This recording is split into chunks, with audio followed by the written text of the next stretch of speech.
going. Ah.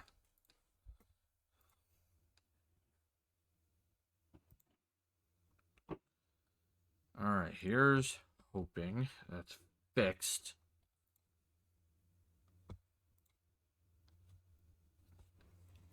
It says skipped frames due to encoding lag is what I'm having issues with.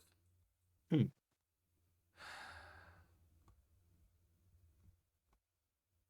Well, I see the stream. Yep. All right. All right. Audience, are you back?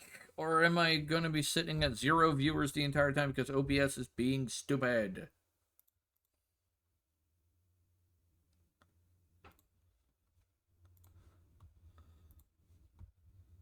All right. So now we got to sit here and wait for Rimworld.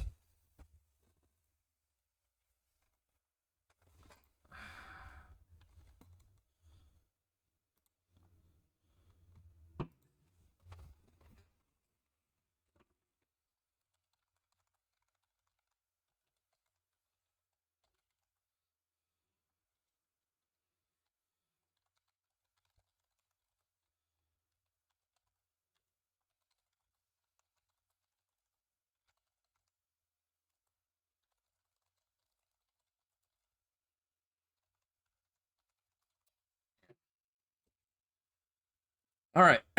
So Iron Mouse got her channel back. So huzzah. It was a mixture of VSojo, its competitors, and a bunch of other VTubers getting basically a collective letter together and sending it to YouTube going, yeah, you need to fix this shit or we're going to kick your ass. Yeah, because it would threaten their entire business model.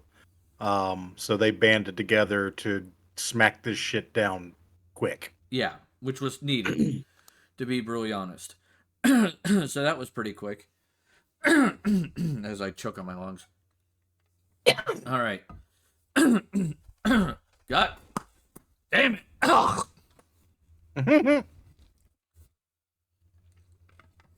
All right. Ad break is in progress, so we won't go into the next topic yet, but let pray to the Omnisaya for this fucking thing to not crash again. God damn.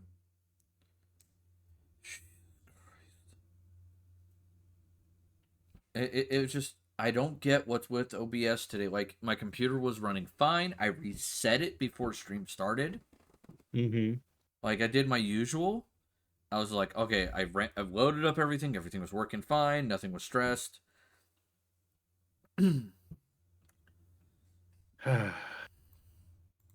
It's just aggravating beyond belief.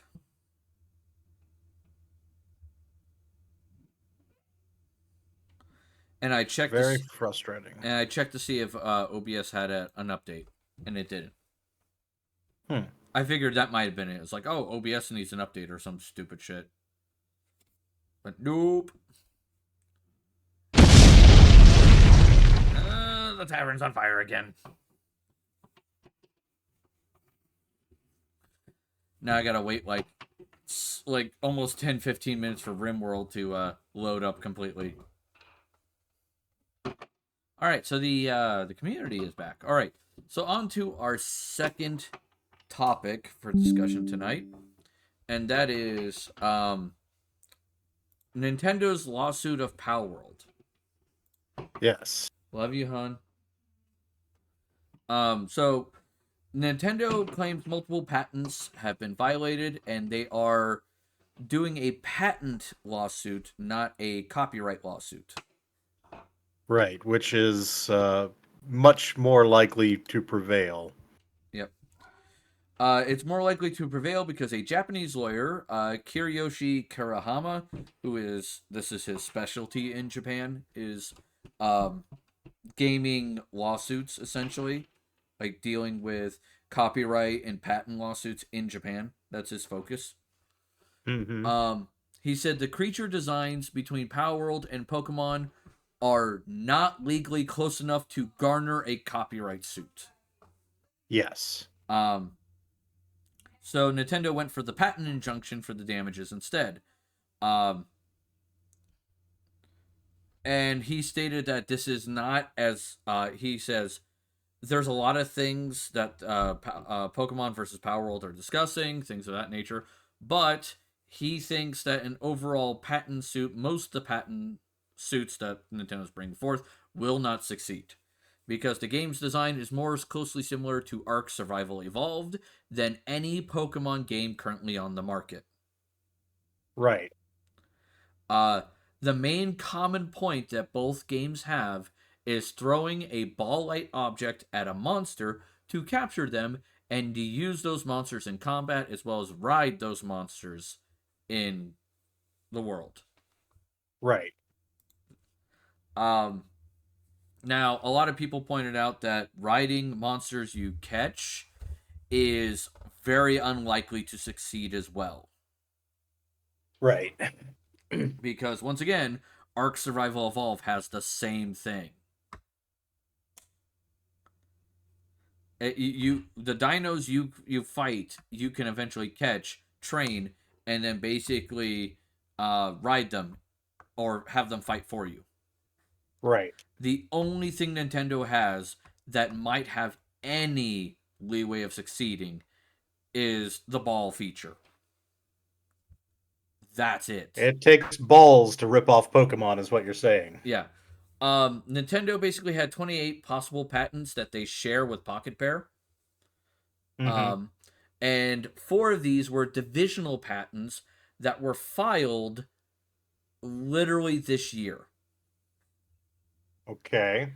The patent about Pokeballs, for example, was filed in May, granted in August, which is incredibly quick for that kind of a patent.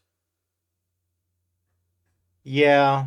I wonder if they've got friends in the Japanese patent office leaning on things a little bit. In this case, they filed for an expedience injunction. And they put a lot of money into it. Huh. I could not find out the exact number, but it was, according to the legal, what's wrong for the legal offices in Japan that were talking to the news organizations, it was a sizable amount. Okay.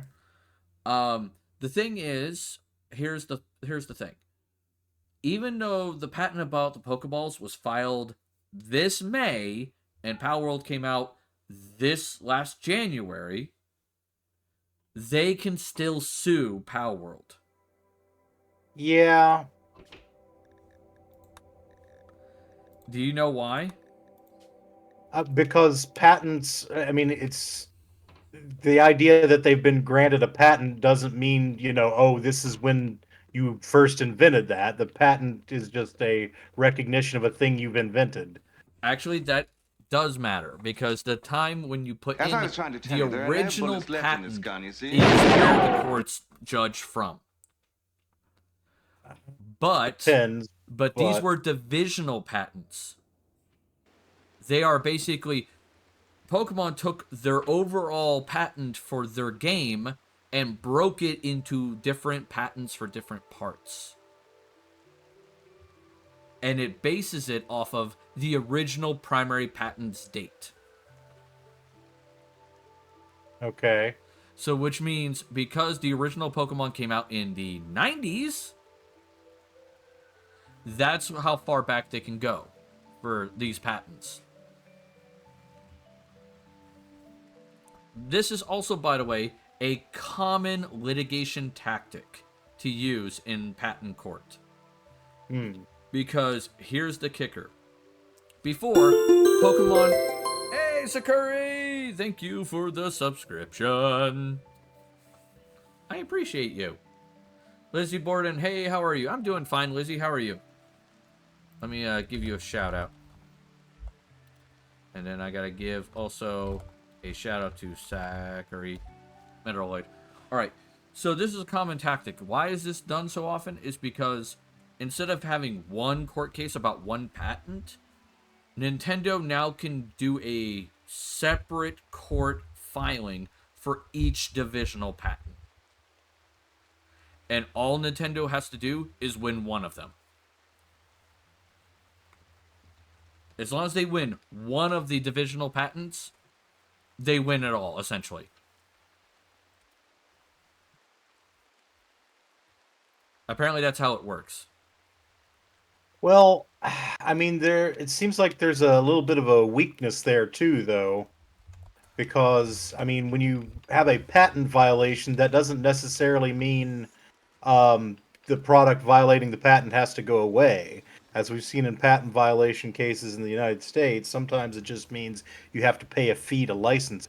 Yeah. And if you've taken a big patent with a lot of elements and broken it down to these individual elements, it's like, well, we only found you violated this one specific tiny patent, not the whole thing. So we're going to assess a lower fee for that. So You would normally think that would be the case, but I'll give you an example why that's not really the case.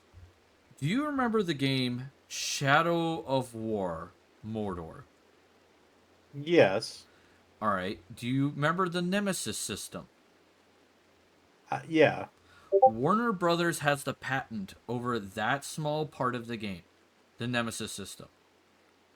There have been 3 companies that have attempted to request the use of that, and Warner Brothers informed them essentially, no, you can't at all. Your product is not allowed to exist with this system. They could that's correct for products that don't already exist, but courts are usually reluctant to say, hey, this thing you've been selling for months and months and months, we're not going to let you do that anymore. The thing is, Nintendo has the right, and this is what the Japanese lawyer pointed out. Nintendo has the right to basically look at Pocket Pal and go, your product is no longer allowed. Like, we can file injunctions with every major sales organization. Like, you could sell it for yourself if you want. But they can injunction Steam, they can injunction other websites that do multiple games, and basically go, you are not allowed to sell this until this one aspect of the game has been removed. And they Well, have the and then legal right to do that. that brings me to the other point is that because they've chosen this, piecemeal approach, assuming the ball thing is the only thing that violates, now we're throwing cubes. Yeah, that was my thought too. It's like, okay, Pocket Pal, if they're gonna sue you over that, just change it to a cube. Call it a day. But yeah, there's a lot of aspects to this legally wise, and I was literally reading through this all day yesterday and today. So my head hurts with, like, patent law. I learned also a fun thing as well. Patent law is respected, like how it is here, how it is in Japan, all that jazz. All the countries have a treaty involving patent law, except Yep. for like a dozen. And even North Yeah. Korea, it respects patent law. Yeah, though some of them respect it not quite as much as they're supposed to. Yeah. I will say China is pretty notorious for allowing various intellectual property stuff to be violated. The problem that Pocket Pal is also going to run into is Western gamers tend to support, in this conflict, Pal World. They support Pocket Pair. Eastern gamers, especially in Japan, they did some polling, high amounts support Nintendo in this against Pocket Pal. Why does that matter? The reason why it matters is, once again, the court of public opinion, and Nintendo is leveraging that against Pocket Pal in Japan. I mean, I don't know how much the Japanese courts respond to public opinion, but American courts don't give a flying fuck. Usually not, no.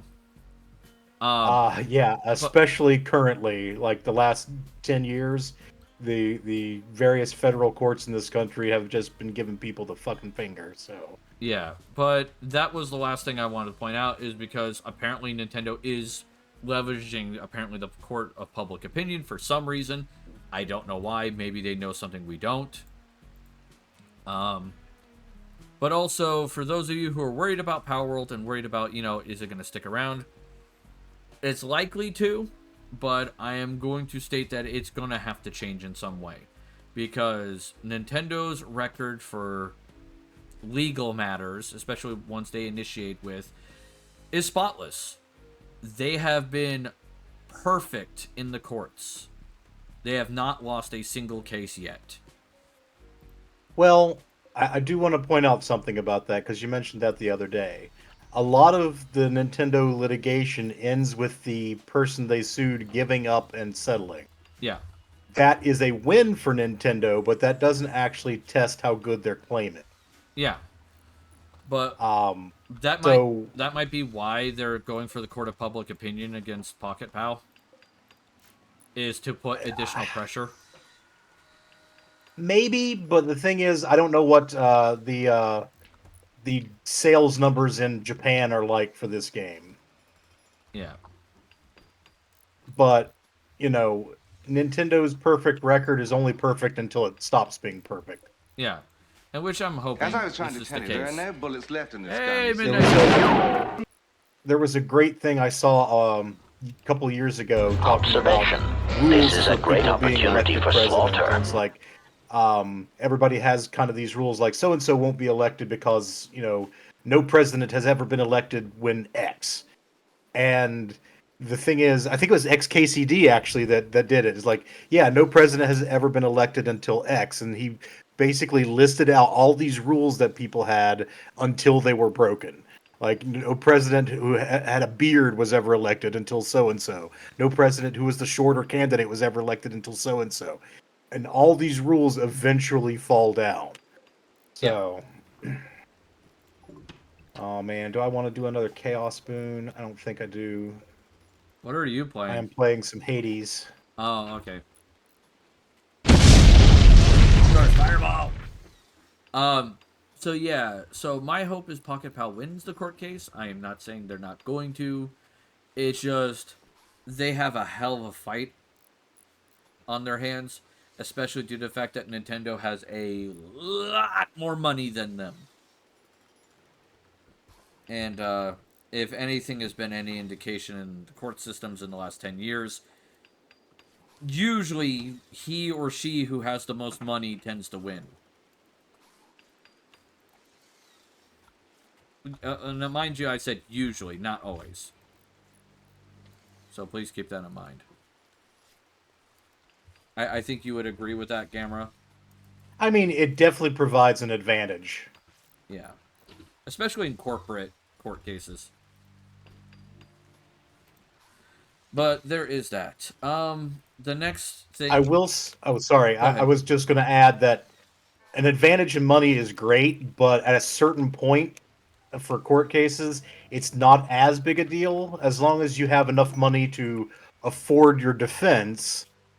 Um, like usually where the money advantage is the worst is if you have a big company against like a person, like that one dude who got sued by Nintendo and basically is going to owe money for the entire rest of his life. Um, that fucking sucks. But if you're a company and you're like, yeah, Nintendo's a multi-billion-dollar company, but we got like No, it $100 million, against my we moral can pay compass. lawyers to Your cover moral this shit compasses are for a as wet long as it wheel. takes. Then the advantage Oh, isn't yeah. quite so big. It's all It's not coming like, together. whoever has the biggest Every bank account syndicate in gets the to buy the city wants your judge head on a most of the stick. time. Which is fair. Anyway, Observation. sorry. Go This on to is the a next great one. opportunity for slaughter. Oh no, I'm getting a lot of redeems too. So, like, I was Oh, listening to you yeah. and hearing it. Thank God I got that trick from my family. uh, to date, the most conversations I can host at the same time in my head and still keep track of everything is like 3 or 4. Yeah, I think I have some mild ADHD or something because honestly, if it's dialogue, like spoken dialogue, trying to track two at once gives me difficulty. Yeah, I can do Now I like can, 3 or 4, but that's at most, and I have to be like having a really good day. yeah, I think that this is my main like ADD symptom is just the fact that I want to hyper focus on one audio stream. Which is fair. Alright, so the next topic is the whole Gen Con Writer Symposium I don't want to say it's a controversy, but issue. Incident. Incident might work too. And that is, there was a little story that we talked about, I think it was last week or a week before.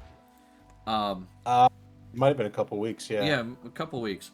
That we said Gen Con basically got rid of their entire writing symposium staff for, the news article said for being too woke, but we both kind of scoffed at that. It was like, okay, what actually happened? Right.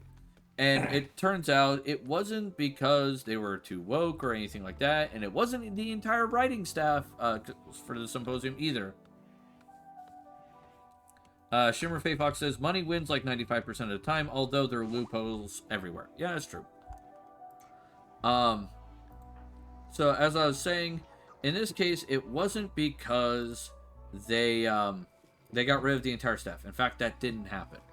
In fact, they only got rid of the head person and their husband.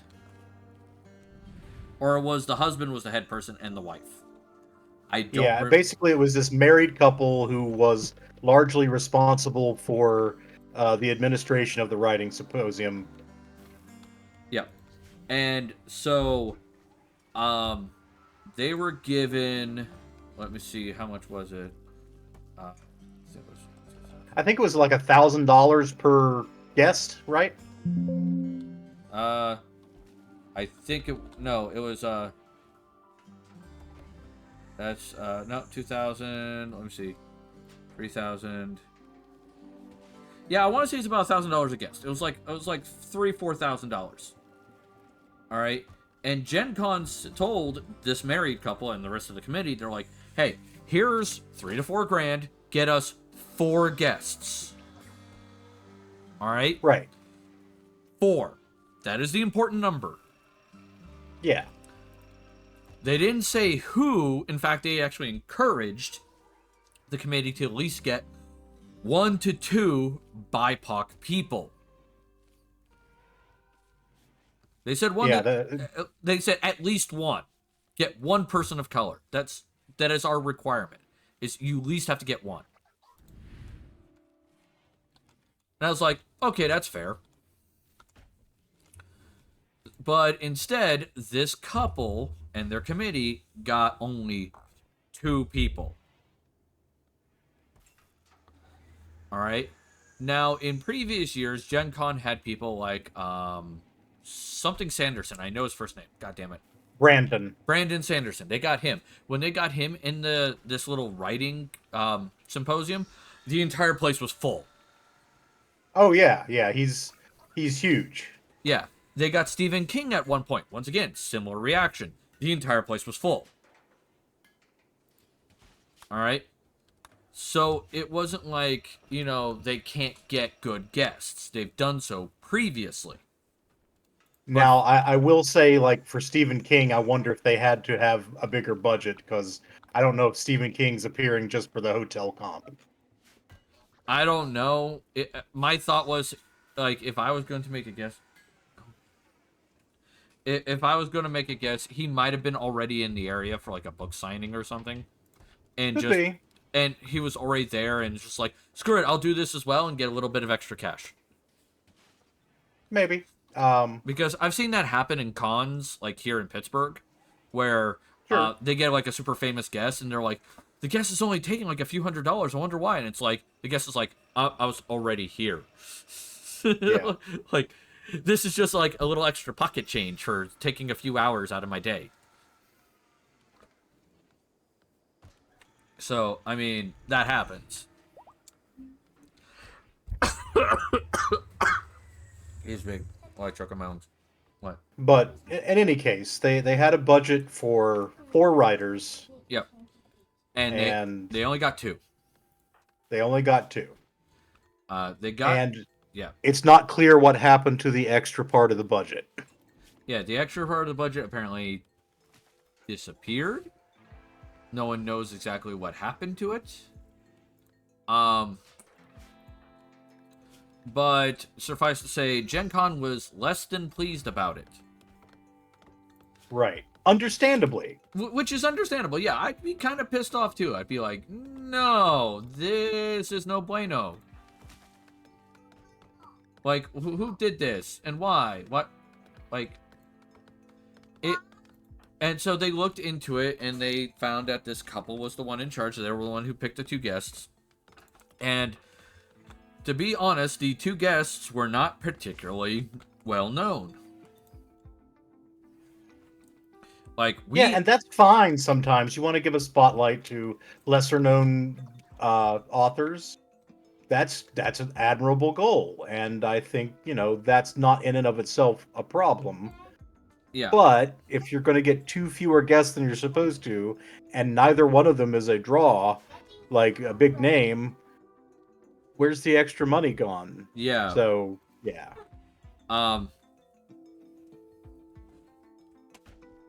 So according to Chris, the husband, there were a lot of lost money that disappeared. All right. He said 496 was spent on handheld square terminals, receipt paper, so the volunteers didn't have to use their cell phones for this. They spent $1,066 in gross. Oh, they collected $1,066 in gross credit card sales, transaction fees, so on and so forth. Apparently, in the last one. And then they said they spent another $300 for the Square stuff as well to keep, the service. So there was a lot of they're saying a lot of money was spent that technically they had to spend out of pocket. And it was kind of wild, how much they said was spent. Right. Because, I know that Square is not always cheap, but last time I checked, Square wasn't $500. Yeah. I mean, even if you got, 2 or 3 of them, I still don't think that's, $500. I'm trying to see on their page, where, they had money spent. Because it was kind of I looked at it and was like, what? Blah, blah, blah. Is it on this page? Okay, I can't find it on their page. But, Eric has it on his. Yeah. So, it goes, so where did the money go? According to Chris Bell, it said that the travel expenses of the non-committee symposium guests were over $3,000. Then there was money spent, an undisclosed amount of money spent on social events for symposium members and volunteers, parking reimbursement for volunteers, signage not provided by Gen Con to identify the symposium area in both the Marriott and Vendor Hall, website, email, and IT expenses not provided by Gen Con. So that's where they said the money went. Sure. All right. Which I'm fine that that's where the money was spent, but you notice that all of those except one were undisclosed amounts. Yeah. There's a problem there. Yep.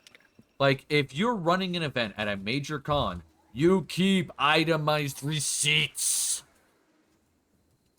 Honestly, if you are spending money on behalf of an organization, you keep receipts, period. Yeah. But you get my point. If I travel for work and go to a hotel and whatnot, I got to keep receipts. Now, I do get a standard per diem for food and shit. It's oh, we're just going to give you X number of dollars a day and not worry about that. But I can't just say, oh yeah, I went to the hotel and I got this much, I got the valet service and blah blah blah. So, yeah, you guys owe me $500. I have to prove that. Yeah. Now, Eric admitted that, Gen Con did underfund them slightly. He said, like, yeah, we definitely needed more funding to run things. It's expensive, so on and so forth. But one of the things they accused Gen Con of was they never needed permission for what guests they bring in to Gen Con. They were saying, like, Gen Con never did that. And history says otherwise. It was found on research, especially by Eric as well as others, that Gen Con always had the final say on guests. But, or especially invited guests to, speak at their symposium. The thing is, Gen Con didn't exercise it that often because the symposium council, or whatever they're called, usually picked guests that Gen Con didn't have any issues with. This was the first year where they had issues because they said, hey, you only got 2 people, As I was trying to tell and you, they're barely known. You see? Hey, thank you, Shadow Queen, for the 2 bits for Biddy the Owlbear. He'll appreciate those. I appreciate that very much. Alright, and I gotta do a shout out for Shadow Queen. What were you playing? Fortnite! Fortnite.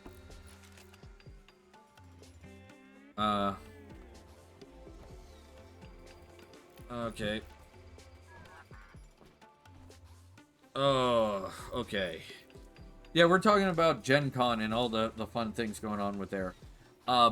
There is going to come a point in the future where I have to go to Gen Con. Because of my book. I mean, have to is a strong word. Okay, put it this way. I am 90% certain my publisher will basically go, you need to go. Quite possible. Yeah, based on what I've seen of other small D&D content creators that have publishers, that tends to be the case. Oh, we're being raided by wolves' ice! I mean, Gen Con is the biggest gaming show, period, I think. There might be one in Europe that's bigger, like Essenspiel or something. Yeah. Yep. Raid! Alright, the settlement of Alright, so it's a settlement, colonies. What is your shtick? Okay, you are food. You're also wood, animals. Alright, so I want... oh no, food is 0.82. Oh, this started as such a promising run, but I think I'm not gonna make it. That's unfortunate. Yeah, it's alright. I'm clearing out some of the lesser prophecies as I go, so it's not like it's a wasted run. Okay, so I can't do anything yet. I just have to get for silver first. Alright. So, we'll wait for those. Alright, raid! Wolves, how are you doing, buddy? You were playing Coral Island. Sounds like a fun game. Now, some of the things that's going on with this Gen Con thing, we stated why it's very likely they basically got removed. These 2 people got removed. Because there's a lot of good reasons for it. But you were saying before the stream that they had been removed from other cons. They have been removed from 2 other cons on top of this one. With history. So they have had a total of 3 conventions they have been removed from leading or running anything at. That's not a good sign. No. What were the cons? Give me a second. There's Gen Con. Let me see. Skulls for the Skull Throne! Blood for the Blood God! Okay, it's not that.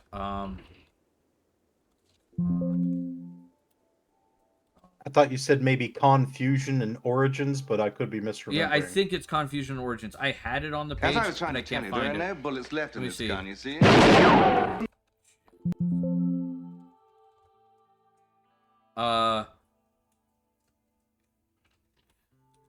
Origins Game Fair, and what was the other one you said?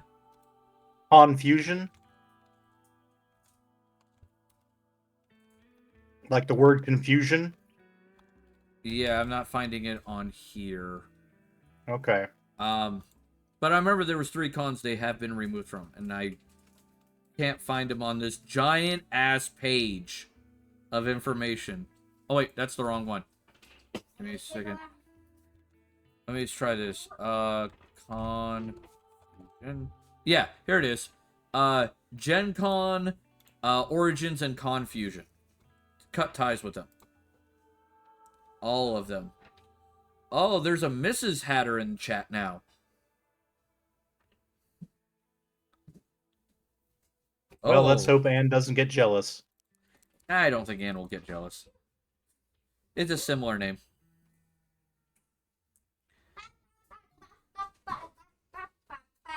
Yes, Rose. Alright, I'm gonna put you on that. Excuse me. Choke on my lungs. Oh, bloody hell. So yeah, it was Gen Con. I'm good, Rose. No, Go away. Oh, Go away. Gen Con, Origins, and Confusion. And here's the reason why this is important. The Bells have accused Gen Con of being basically not inclusive. They said that their representative from Gen Con apparently purposely attempted to trigger, or either purposely or just didn't care, to trigger the wife's PTSD. And how do I want to put this? And basically said because they're not there, they're basically no longer being inclusive at all. Right. I am all of the representation of my minority. If you do not include me, you are being biased against my minority. Yeah. Most telling is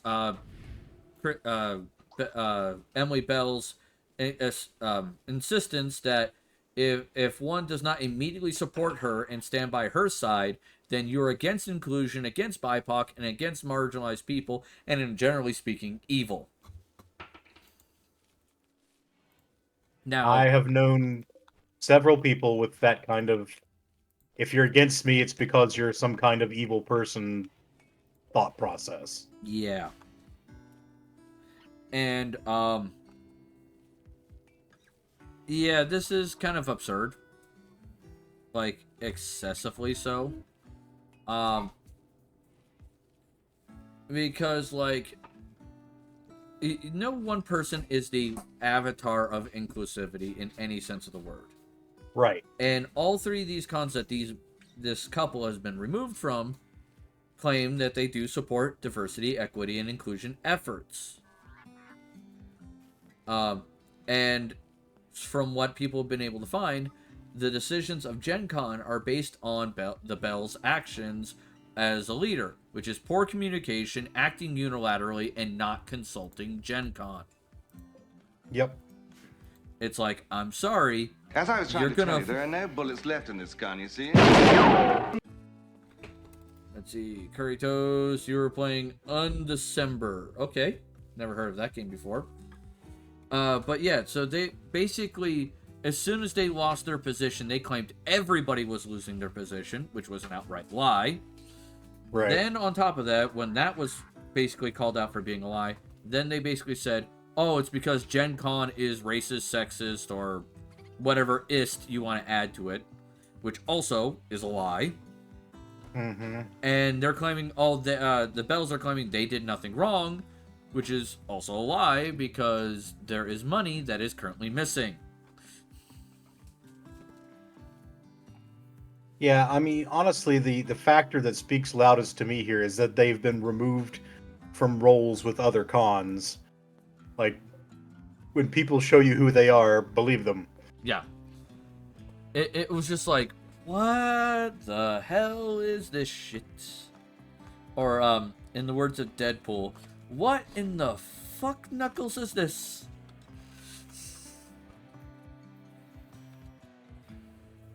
Hey, Jersey, we're so happy to see you this morning. Yeah. It's some unpopular action RPG. Oh, okay. That makes sense. As I was trying to tell you, there are no bullets left in this gun, you see? I appreciate watching what you were doing this Observation. morning, Jersey. This is a great opportunity for slaughter. Jersey, by the way, Gamera plays a lot of retro games. That's kind of like his shtick. Okay. Recently he's been playing Jack and Dexter. Nice. Yeah, fun game. But with that being said, I'm hopefully looking forward to hearing about all the fun stories about Gen Con. I have to look up what the next big convention in Pittsburgh is, because I don't know them all that well. I mean, it depends on what you consider for a convention. If you're talking about a gaming convention, does Pittsburgh even have one? I mean, I could look it up. Pittsburgh has a Comic-Con. Pittsburgh has like a pop culture con in terms of Steel City. Oh, let me see. Pittsburgh Gaming Expo. It's in October. Oh, there is one. Yep, there is one. That would be cool to visit. Like if I get a job with the right amount of money and all that jazz. Yeah. I'll have to find it. Alright, let me get certain tabs up real quick. So that way I am not dealing with stupidity. There we go. Alright. And then Thursday, Kefka Palazzo needs to die. Ah, we're killing Final Fantasy Joker. Alright, what are you, buddy? Looks like mining? Yeah. Let's see, where is this settlement? Let's find out. How do you kill a man that turns into a god anyways? By suplexing a train on him.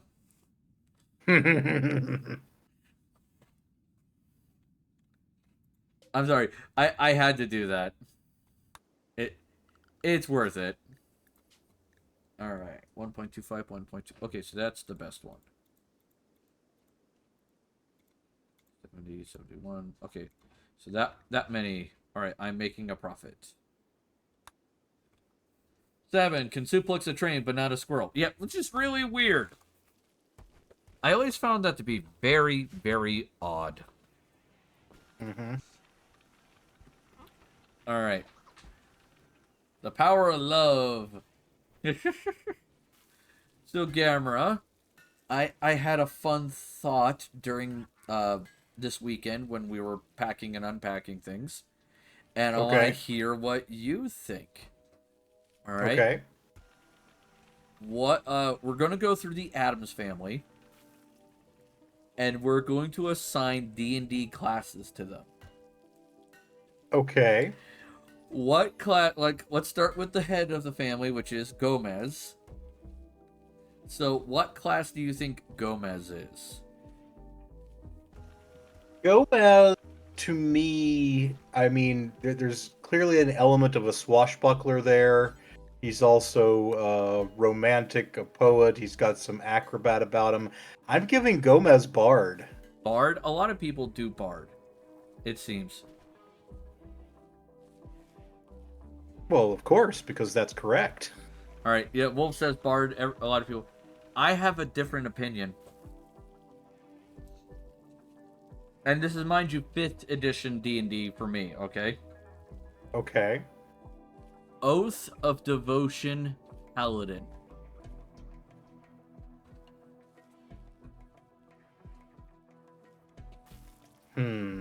Alright? Because, let's be brutally honest, he's very devoted to, you know, Morticia. Sure. And Oath doesn't say... Yeah, as in devotion to his wife, yes. He's very devoted to Morticia. He is very combat oriented. And he's pretty durable. I mean, I think that's more a racial thing than a class thing, to be honest, because all the atoms are extremely durable. That's true. I would say they're all extremely durable, but like Gomez just screams. Like if Bard is a good choice, do not get me wrong. I'm not saying Bard is wrong. I am saying though, like for me, I saw him as an Oath of Devotion paladin. I just don't know the Oath of Devotion abilities well enough to. It's basically stock paladin from older editions. Okay. So a lot of counter to fear, the ability to make the people around you not afraid, which is very Gomez. Yeah, I don't see it, but I'll agree to disagree. Okay, the next one is Morticia.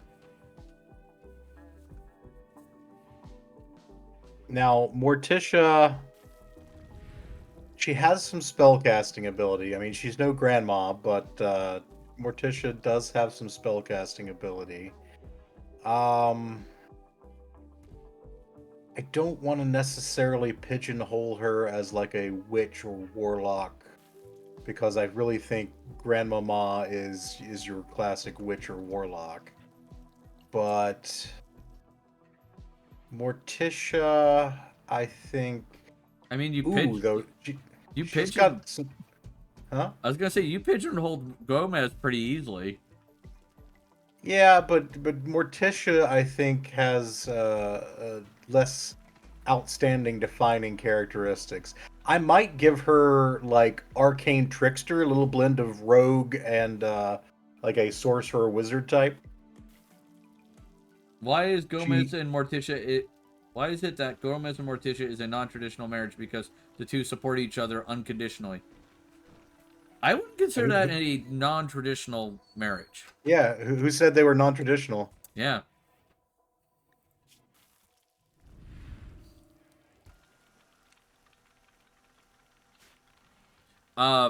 Now, for me, it seems that way. Well, just because everything the Addams family does seems off to everyone else. Mm-hmm. For me, Morticia is a warlock. Okay. The I reason mean, why there's a I reason allow behind it. it. There's a method to my madness. How well do you remember the movies in the old show? I remember the movies very well. The old show, I remember bits and pieces. Um, because she made a statement in both the movies and the show saying, "I used to cavort with the dark powers." Uh-huh. All right, and the way she said it in the movie kind of gave some ambiguity, but the way she said it in the show, because there was additional lines to it, and I cannot remember the exact line, it made the impression that she made a deal with a devil. So Yeah. Okay. she is a fiend packed warlock. Okay. All right. As much as I would love her to have been a Fey packed warlock, fiend fits more of the lines that she stated, especially in the old black and white show. I mean, the dark fae are dark powers, so you could go that way. Oh yeah, that's a good argument. You could argue that. Grandma Adams, I made her straight up a divination wizard from 5e. Because Um, she does do kind of like divination-y shit, but she also has like curses and stuff. But you can do that with normal spells. yeah, Grandmama 100% is a spellcaster. I tend to flavor her towards witch, but I mean 5e doesn't really have witch, does it? No, it does So, not. The closest thing you got to witch is either warlock or wizard. yeah, And so and I feel she has wizard more works. spellcasting capability than Morticia does. Yeah, 100%. So that's why I made Grandma Adams a wizard and Morticia a warlock. Mm-hmm. Uh, then we get to Uncle Fester, which what would you pick for him? Because I have an idea. So Uncle Fester is an artificer. I completely 100% agree. He is straight up an artificer. He does kooky things with gadgets. The light bulb trick is very much something you can do with an artificer because he's casting the light spell through an object. You'll get Yeah. Love you, Rose. Go to bed. hugged. So there is that, and I completely agree that he's by far and away the easiest to identify a class for. Wizen, I think we're just sticking with the official classes for ease of use, because honestly, if we go into homebrew, that adds 1,000 options. Yeah, way too many options. Oh my god. So then we got Wednesday Addams.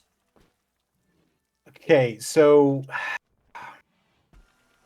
Wednesday, I honestly think is her father made over. I really feel like she's got the same kind of swashbuckling tendencies. She's less openly emotive most of the time, though you can kind of see the hints of it back there. So I might not put her in a bard necessarily. I could see her slanting a little more towards like a fighter or rogue. Kind of de-emphasizing the charming and inspiration type performance aspects. But she's very handy with weapons. Um, I would probably put her as a fighter, gun to my head, or rogue, second choice. All right. So I would say then I would permit you to say dual classing fighter rogue. Okay. Because I dual classed Wednesday. What did you give her? Artificer rogue. Because she's very much also like Fester into making things and planning things and doing things like that. Fish away. No, Rose, you should be in bed. Okay.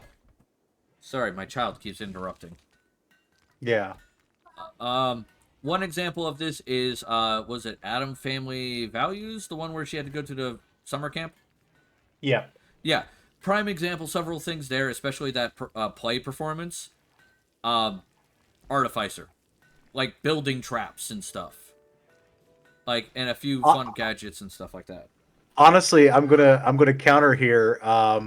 Building traps specifically, and her fighting and sneaky abilities. I'm gonna say Ranger, actually, just straight up Ranger to cover Ooh. everything. Ranger's a good choice because that also includes definitely the fighter capabilities. Yeah. And especially if you include the newest show, she's good at dual wielding. Yeah. She can dual wield fairly well. So Even in the movie, when she and Pugsley were putting on the play, I believe she was dual wielding weapons at that one was point. true. She had a dagger and a longsword. So yeah, Ranger then. Like Ranger with maybe a level of Artificer, like 1. Well, like I said, Ranger can cover like your trap making. Yeah, but some of her trap making is very mechanical. Especially like, for example, Addams Family Values, where, the serial killer woman got electrocuted and stuff like that. Mm-hmm. And all that jazz. And some of the things she tries to put Pugsley through are sure. are pretty mechanical oriented. If it was like just the Addams Family Value camp scene movie section, I would have totally agreed, just full Ranger. But like, some of her traps have way too much mechanical stuff to them to not have at least 1 level in Artificer.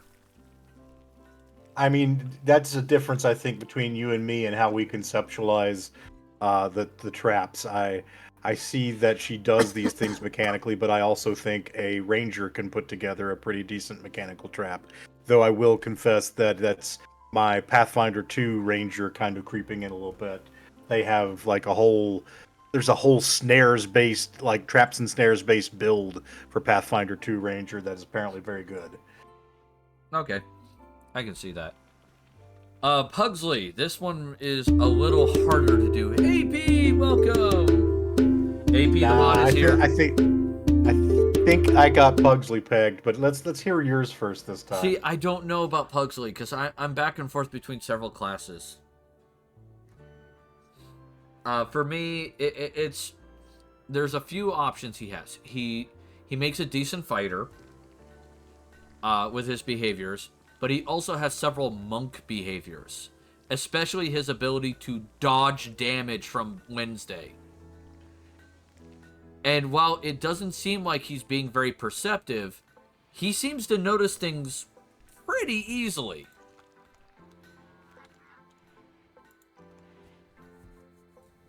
So it's like, I could see both fighter and I can also see monk. Either one works.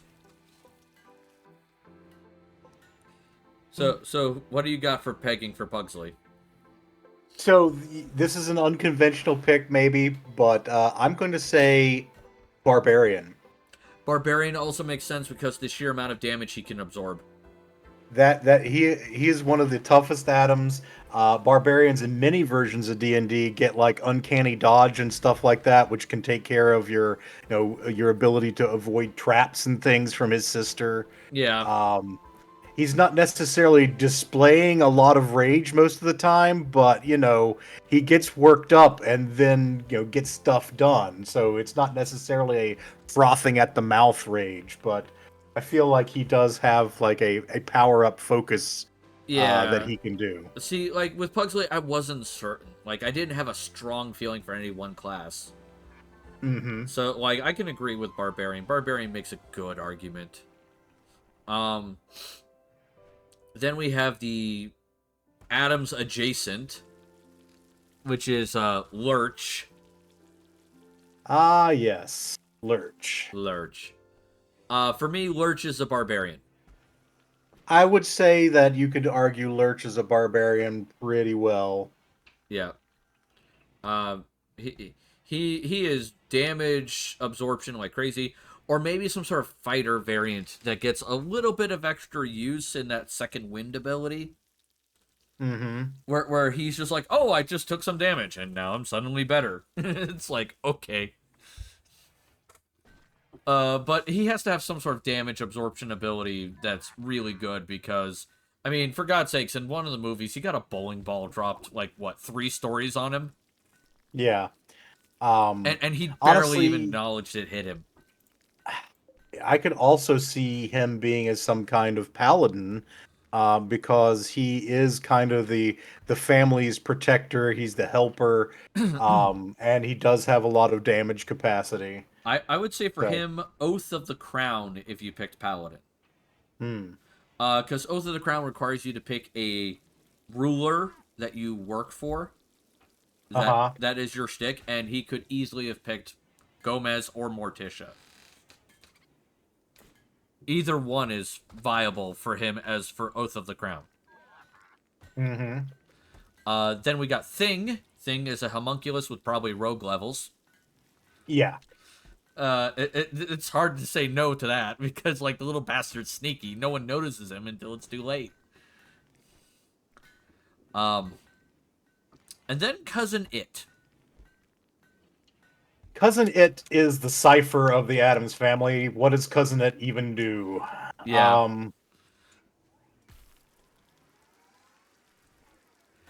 Yeah, that is a good question. It's like, what the fuck is this?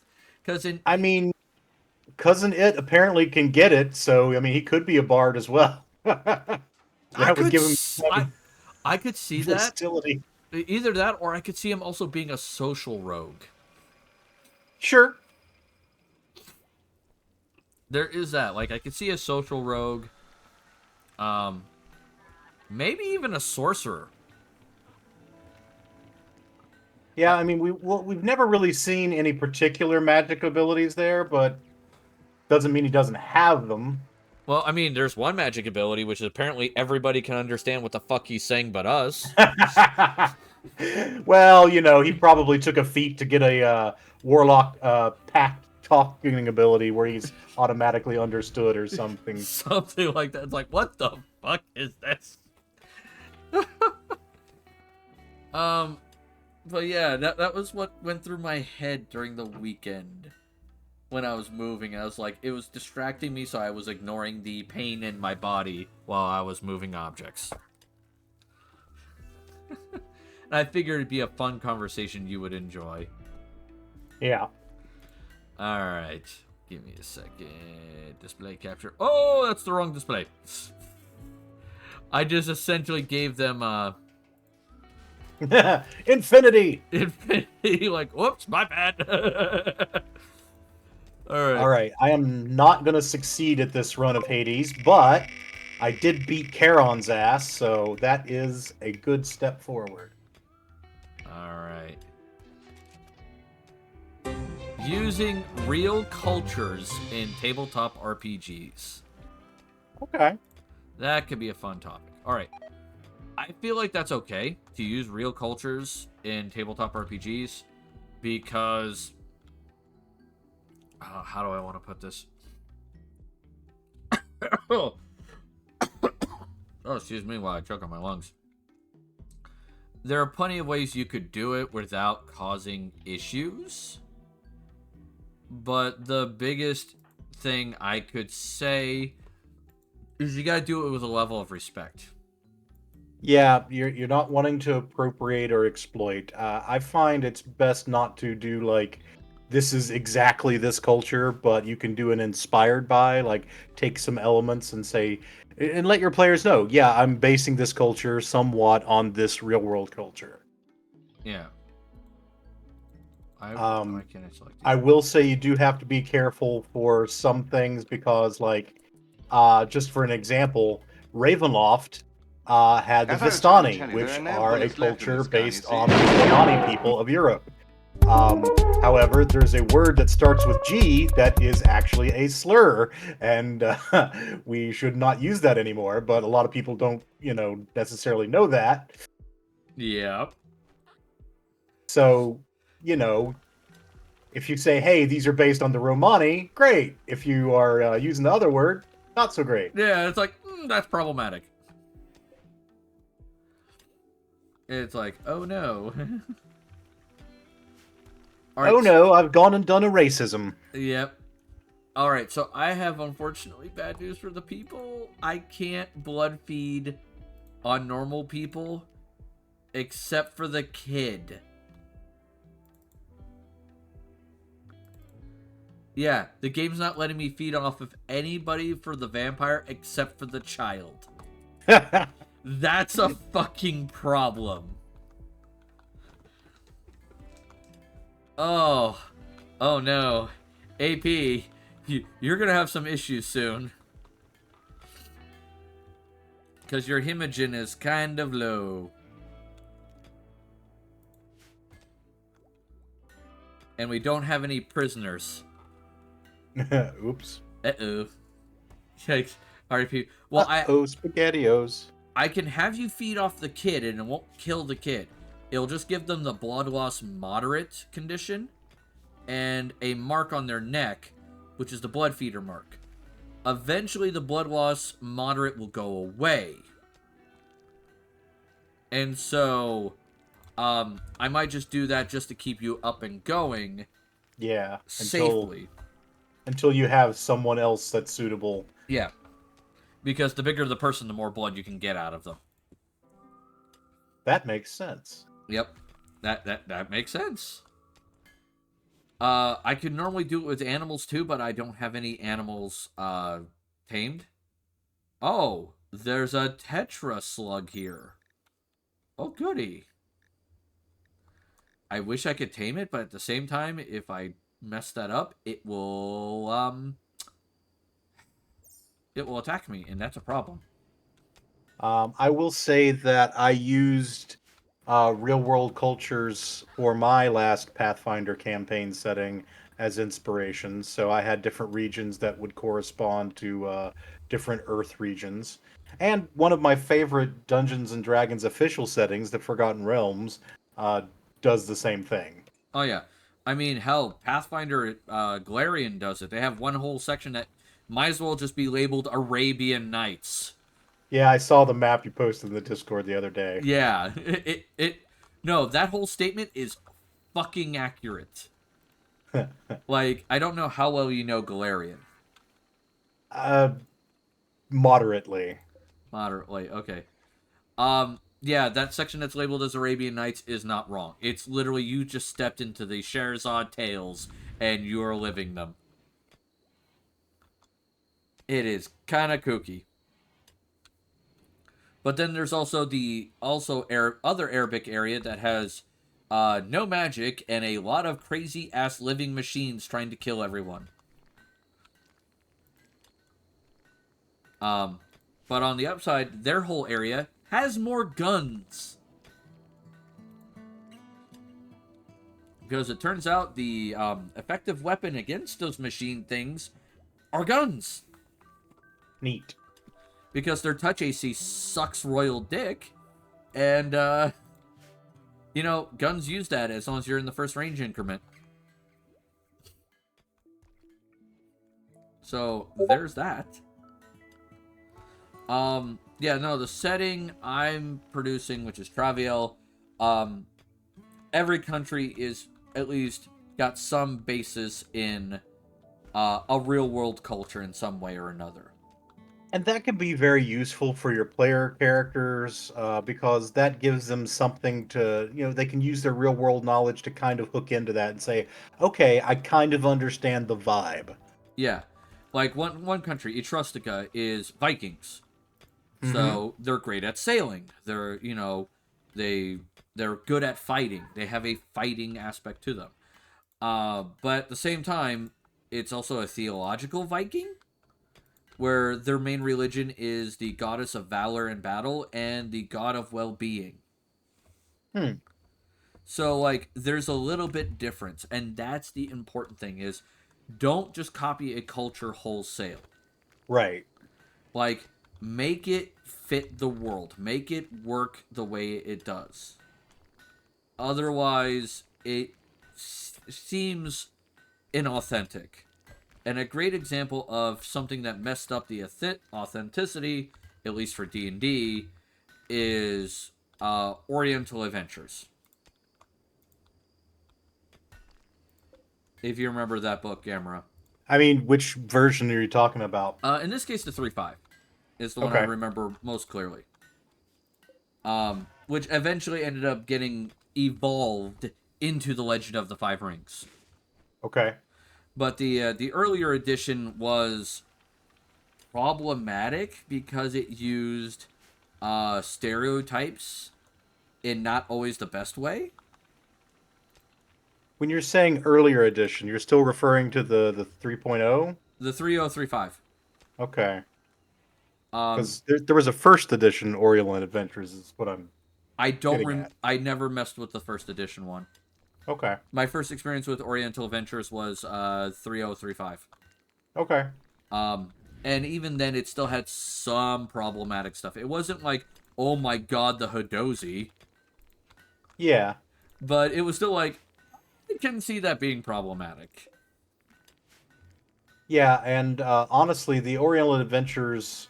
Well, let's start by saying that the word Oriental itself is regarded as somewhat problematic. So, Yeah. That alone right there is a problem. I am glad they changed it to the Legend of the Five Rings. well, see, I was getting to that. They did not change it. That's not what happened there. Okay. The Oriental Adventures book was the official Wizards of the Coast publication. The Legend of the Five Rings is the intellectual property of a different company. And they kind of made an arrangement with Wizards that Wizards would publish Oriental Adventures to, give stats for some basic classes and things, and then the L5R book would come out, which was originally a totally different RPG, but they would come out with this D&D version based on Oriental Adventures. So Oriental Adventures expanded the rules to the point where L5R could expand them a little more, but also present the L5R setting of Rokugan, which is inspired by, of course, China and Japan. Yeah, China, Japan. What I did in Traviel was I incorporated Asia into there, in Itagaya. But I took aspects from not just China, Japan. I also took aspects from Korea. I took aspects from Vietnam. A few aspects from Laos. Things of that nature.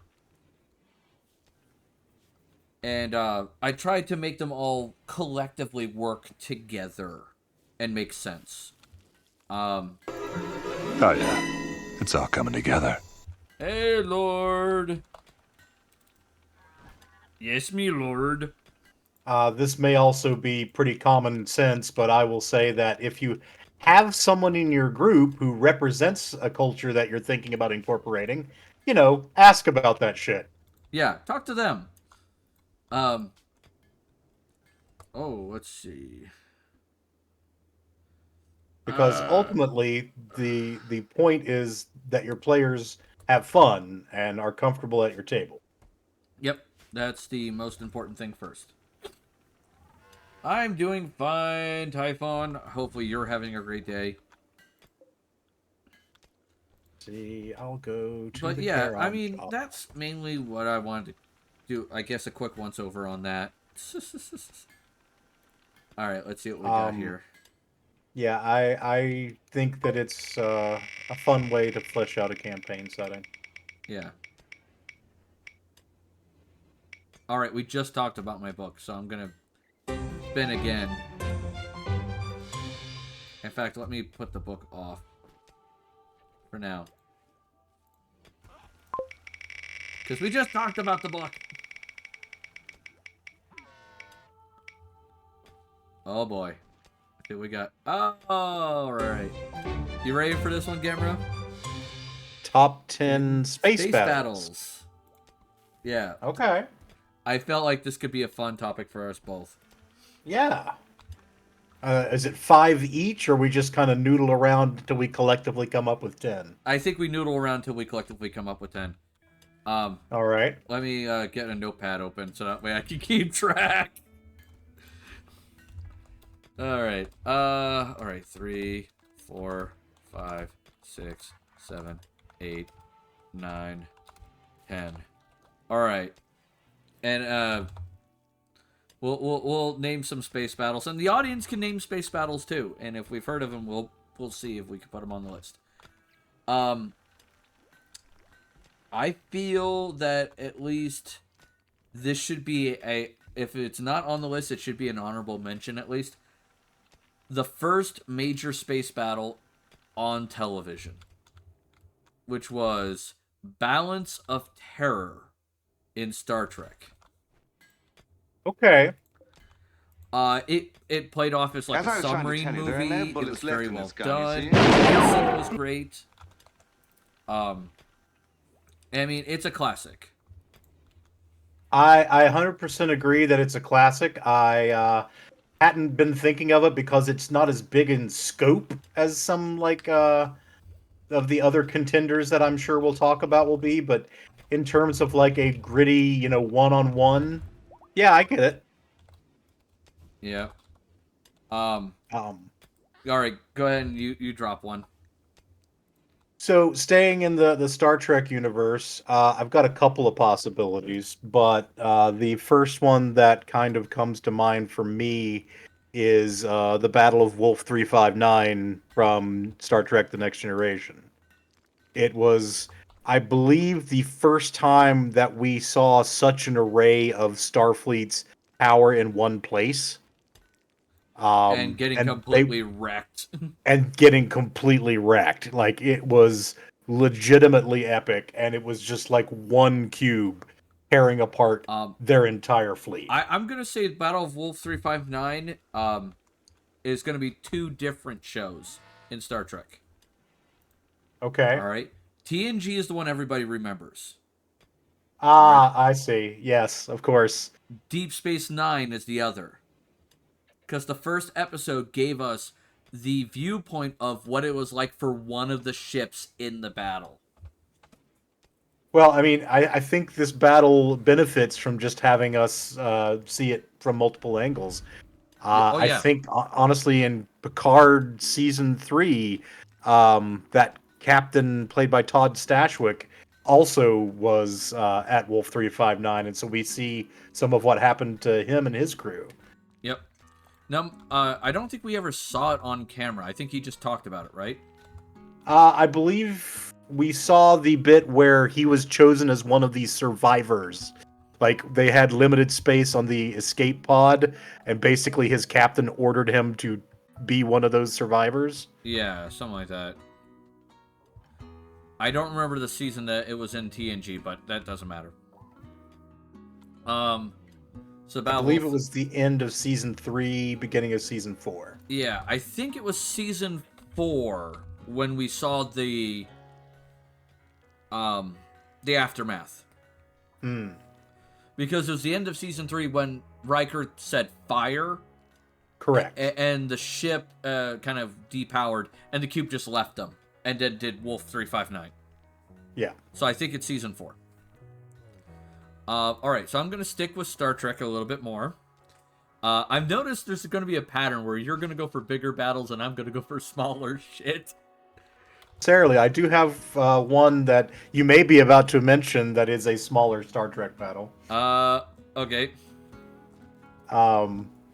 Is it from the movies? It is from the movies. The entire Wrath of Khan. Yeah. See, that was also on my list. It's so good, and like It is. the musician did such a great job, like drawing you into the scene with just the music alone. Like, Yeah. I can listen to the music of both the first encounter and the battle in the Mutaran Nebula and still picture what is going on and hearing the lines being said in the movie. Like, I can still do that. Yeah, it's incredible. When you mentioned Balance of Terror, I was thinking, the Wrath of Khan battle I would put above it in terms of a tense one-on-one, but No, definitely Wrath of Khan's above it. The only thing Yeah. is I wanted to mention the Balance of Terror because it's at least an honorable mention sure. because of how well it was done. All right, so the next one. Let's see what you got, Gamera. My turn, eh? Yes. So, I want to give some credit where credit is due to Star Wars. Uh-huh. It's hard to pick a favorite for me, but I will say that the Battle of Yavin is pretty up there, just in terms of seeing this again. It's a question of scope. Science fiction movies hadn't really done something with that scope, and Star Wars just really put it out there. It's like we got fighters, we got capital ships, it's got all this stuff going on, and essentially they're Yavin yeah. only had fighters versus the station. Are you referring to Endor? No, I thought that there were some capital ships as well, because No. where did the fighters all launch from the ground? They all launched from the ground. Then I am thinking of Endor, I guess. I'm blending the two battles. Yeah. I was So gonna say, yeah, Battle of Endor then. Yeah. The Battle of Endor was the second Death Star. That had capital ships. That had the Death Star shooting at capital ships. It involved ground combat. It had a lot of cool stuff. Well, and I will say, I still am going to give credit to the original Star Wars for its scope, because that was more than we had seen from a science fiction movie up to that point. All right, I'll just say Battle of Endor / Yavin, because they both have points. I'm also going to be picking a Star Wars battle. Okay. The Battle for Coruscant. In Star Wars, Revenge of the Sith. Mm-hmm. I think that was the third movie, if memory serves. Yes, Revenge of the Sith is the third one. Yeah. That whole opening scene with the battle, and you're watching the capital ships hit each other, you can see the damage just exploding, and, like, troops dying, and all that jazz. It was very well done. Speaking of Star Wars, and honestly, this one could be an honorable mention. I don't necessarily want to fill up on Star Wars, but the battle at the end of Rogue One. Yeah, the Rogue One battle was really good. Yeah. I could see that. The next one, I did Battle of Coruscant. So you go ahead. I was going to say Battle of Rogue One. Battle I of don't. Rogue One. Yeah. Okay. But I'm getting kid aggro again. Go to bed, buddy. She's upstairs. Oh, I have that. I have seen. Upstairs, buddy. Go. All right, I got to start thinking outside the Star Wars, Star Trek box here. Well, I'm about to do that with my first one, but it's not necessarily your favorite show. The name of the episode was called Shattered Dreams, and it's from Babylon 5. Okay. The premise of the battle was there are human ships attacking the space station, Babylon 5. Yeah. All right. Babylon 5 has 2 capital ships that are with it.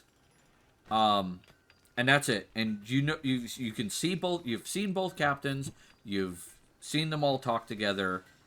And then there's the station itself. And then there are fighters on both sides. The capital ships from the Earth side, I think it was 3 capital ships, maybe 4. But it wasn't a lot. It wasn't a giant battle. But even with everything going on, with all the fighters and the capital ships shooting each other and all that jazz, you could still keep track of what was going on and what stakes were being raised. Like when they were being raised, how bad they were, things of that nature. And it was very well done. Like I said, pacing was good. It made you feel for the characters who were dealing with things. Sure. And so, very, very... it's a good fight. I would highly recommend watching it. But it does take a lot of context before it. Okay. All right, so let's hear yours. Your next one. So I am a child of the 80s. Okay. After Star Wars came out, there were a lot of great and not so great science fiction movies that came about. One of the ones that sort of etched itself on my young brain was The Last Starfighter. Oh my god, that was a good one. And honestly, it's the idea of the Death Blossom mode, just throwing this ship into total chaos, firing at everything. Just this concept of holy shit, we're surrounded. Might as well fire in every possible fucking direction as fast as we can. It's goofy, but it's just the right level of goofy to make me happy. So I will say that I greatly appreciate The Last Starfighter in Death Blossom mode. Alright. Death Blossom. Alright. So there is that. I'm trying to think of any... because I'm also going to try to include some games in there, too. Sure, yeah. Because some games did it really well.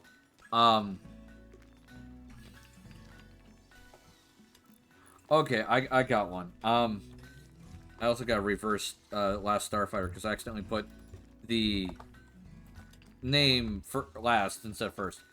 This one was the Battle of the Nova, I think it was called, or something like that. And this was... Alright, so I refer to it as the Battle of the Nova, but it's the last fight in Descent Free Space 2. Okay. The whole premise is you have a whole bunch of humans because you've been cut off from Earth, alright? And that happened at the end of the first game. Alright? So at the end of the first game, you lose contact with Earth. You can't get back to Earth. Yeah. So in the second game, you've made friends with a bunch of alien races. You've come up with, like, somewhat of a federation together. And you've been fighting these horrible fucking weird aliens that showed up. Mm-hmm. Alright? Well, towards the end of the game, you're starting to win against them. You're starting to do some damage. And then a giant fleet of over 50,000 ships show up. In, like, essentially your home system. And so, there's no way you can win this. Mm-hmm. And so, you have to deal with a bunch of fighters. You have to deal with a bunch of other fun things. It's kind of like, oh shit, this is sucky. But most of the capital ships seem to be hanging out next to your system's star. Mm-hmm. And no one knows why. And this is making people a little nervous. Well, your mission you're given is to escort as many ships as you can to escape the system. All right? And at the end of the mission, you are given a choice. And the funny thing is, it's not like it's even a choice that, like, they go, you must choose. No, it's more of, as you're fighting, when do you leave? Right. Because if you take too long to leave, the enemy blows up the star and kills everyone who's still in the system. But Right. if you stay to that point and the system blows up, you have saved more ships. Right. So do you sacrifice yourself to save more civilians and more ships, or do you save your own life at some point, and where's that line you draw? Yeah. And that is so cool that the game worked that into the game without it being overly pushed in your face. Sure. It is very well done. All right. Your turn, good sir. All right. I'm thinking. I haven't really got a good one for television necessarily. I haven't watched like a lot of television that has good space battles in it. So I'm trying to think of anything. Oh, shit. Um, I was thinking live action, but I absolutely have to check some anime in here. Okay. Um, Anime is fine. the entire Gundam series is a banger in terms of like space battles, Any but one particular battle. I'm getting there. Okay. Um, I would probably pick the climactic battle between the three sides at the end of Zeta Gundam, with the anti-Earth Union group and the Titans and the Federation just absolute, or no, it's not the Federation because the Federation is the Titans. The other group is Neo Zeon, and just they're tearing the shit out of each other. You've got charismatic, powerful leaders on all sides. You've got some really cool mobile suits and just carnage. It's a very well done climax to a very cool battle, a very cool series, and yeah, 100%. Love me some Gundam in general, and love that battle in Zeta Gundam. I have to check Discord. What's going on? Which channel in Discord? Oh, someone's asking if I like to stay on for an hour. Yeah, sure. All right, so I get a little extra time. If you have to leave at 9, that's fine. Fair enough. I could probably hang out a little past 9. Okay. Sorry about that, Squash. Sometimes I don't notice the little number on my Discord, and I apologize. All right. What was I gonna say? Actually, let me tell him something real quick.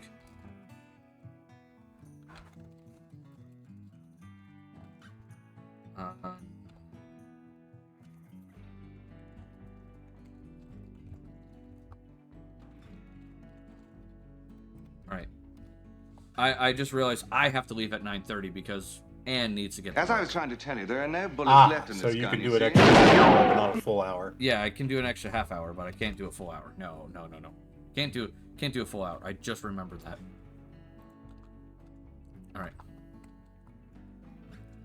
Alright, yep, they got it. Cool. Alright, so I'm gonna throw an anime down. And it's not Gundam, because I don't want them all to be Gundams for animes. In this case, I'm gonna pick the final battle in Van Dread.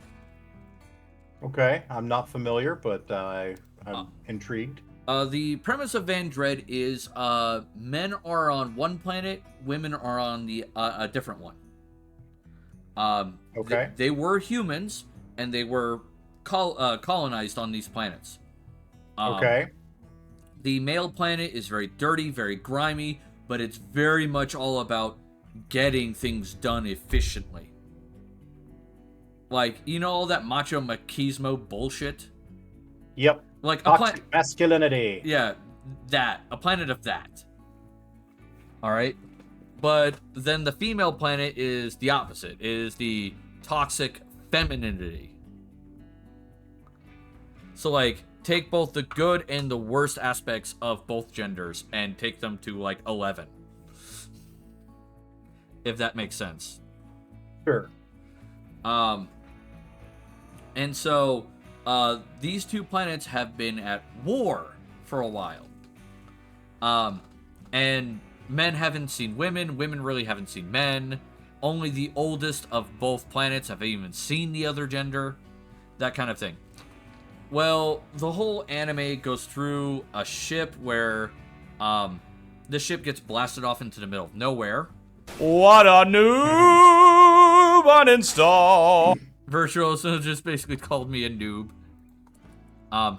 But the ship got blasted off into the middle of nowhere, and it's mostly crewed by women. But there are 3 guys on it now. Okay. The end of the anime, the women on this ship have realized men are not evil. We lost audio. Hello? I mean, I can hear you, but let me unmute the tab. Okay. I can Hello? hear us just fine. Okay. It might be a problem on Wisen's end. Okay.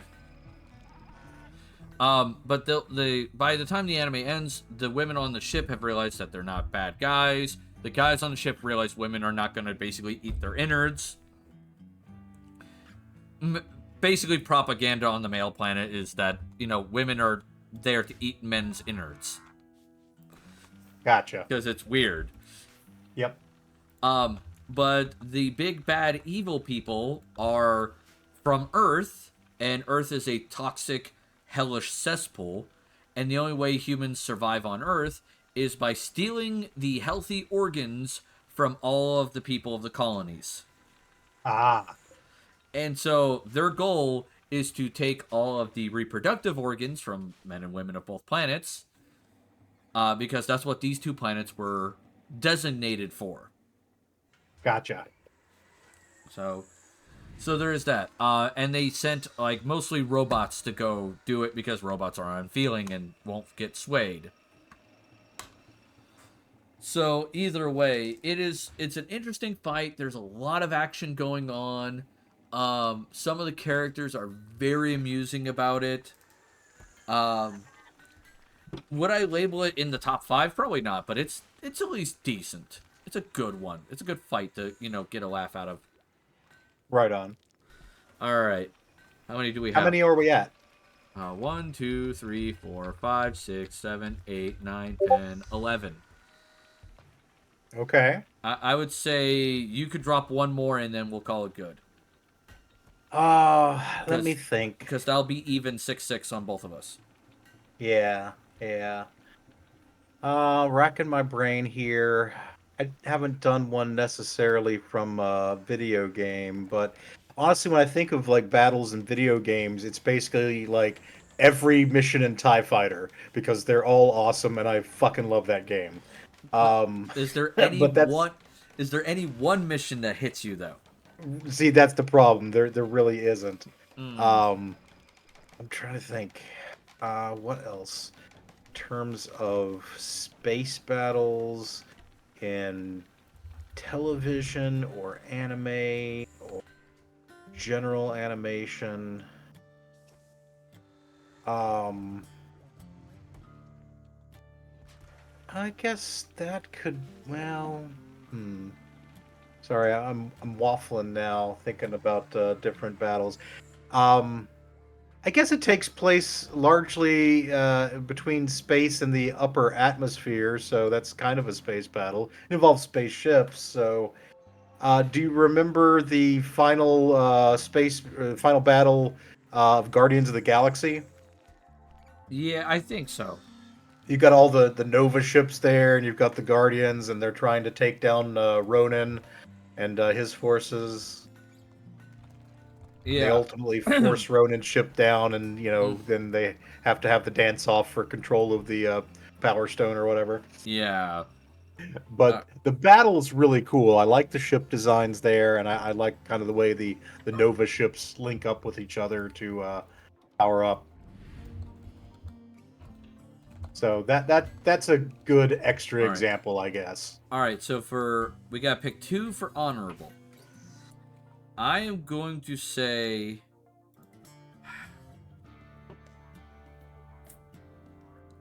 we can each, I'd say, pick one from the choices we threw down. Okay. And for me, it's the final battle of Andred. Okay. It is my honorable mention. Like, it's good, but it's not top 10 good. I will probably say Last Starfighter is my honorable mention because honestly, that battle in Rogue One is pretty fucking awesome. All right. So now we hit those. Let me... As I was trying to tell you, there are no bullets left in this gun, you see? Excuse me. Hey, Smitty. All right, let me see what we got here. All right, so let me get rid of Van Dred. Let me get rid of Last Starfighter. Number 10. Okay. Oh. I am going to say in this case, because I know all these battles except for the Zeta Gundam one. But I Right. know Gundam battles are good. And I don't want to put it as number 10. Right. So if I was going to put any of these at number 10, it'd probably be Guardians of the Galaxy. Okay. Because, and you can disagree with me if you want. That's fine. The reason why I say that is because the battle I don't remember nearly as much as the dance battle. Fair. And so it's not, like, I have watched it, but it hasn't, like, it's not so potent that it's stuck with me. Gotcha. All right. So what do we say is number 9?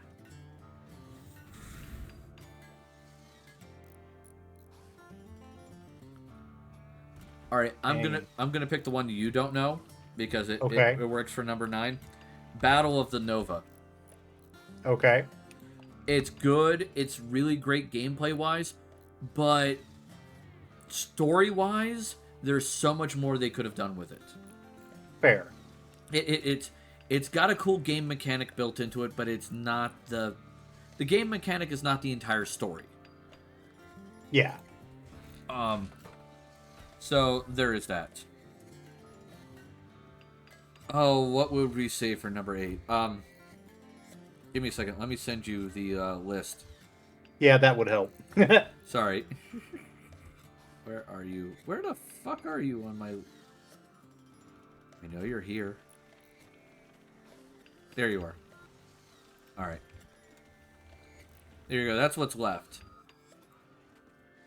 All right, so we're looking for the top 8, and Yeah. we're going from the Worst to best. worst to best. Just because we say worst doesn't mean it's bad. It's just not as impactful as the others. Right. I have a suggestion, but I also want to hear what you think too. Okay, well, what's your suggestion? Balance of Terror.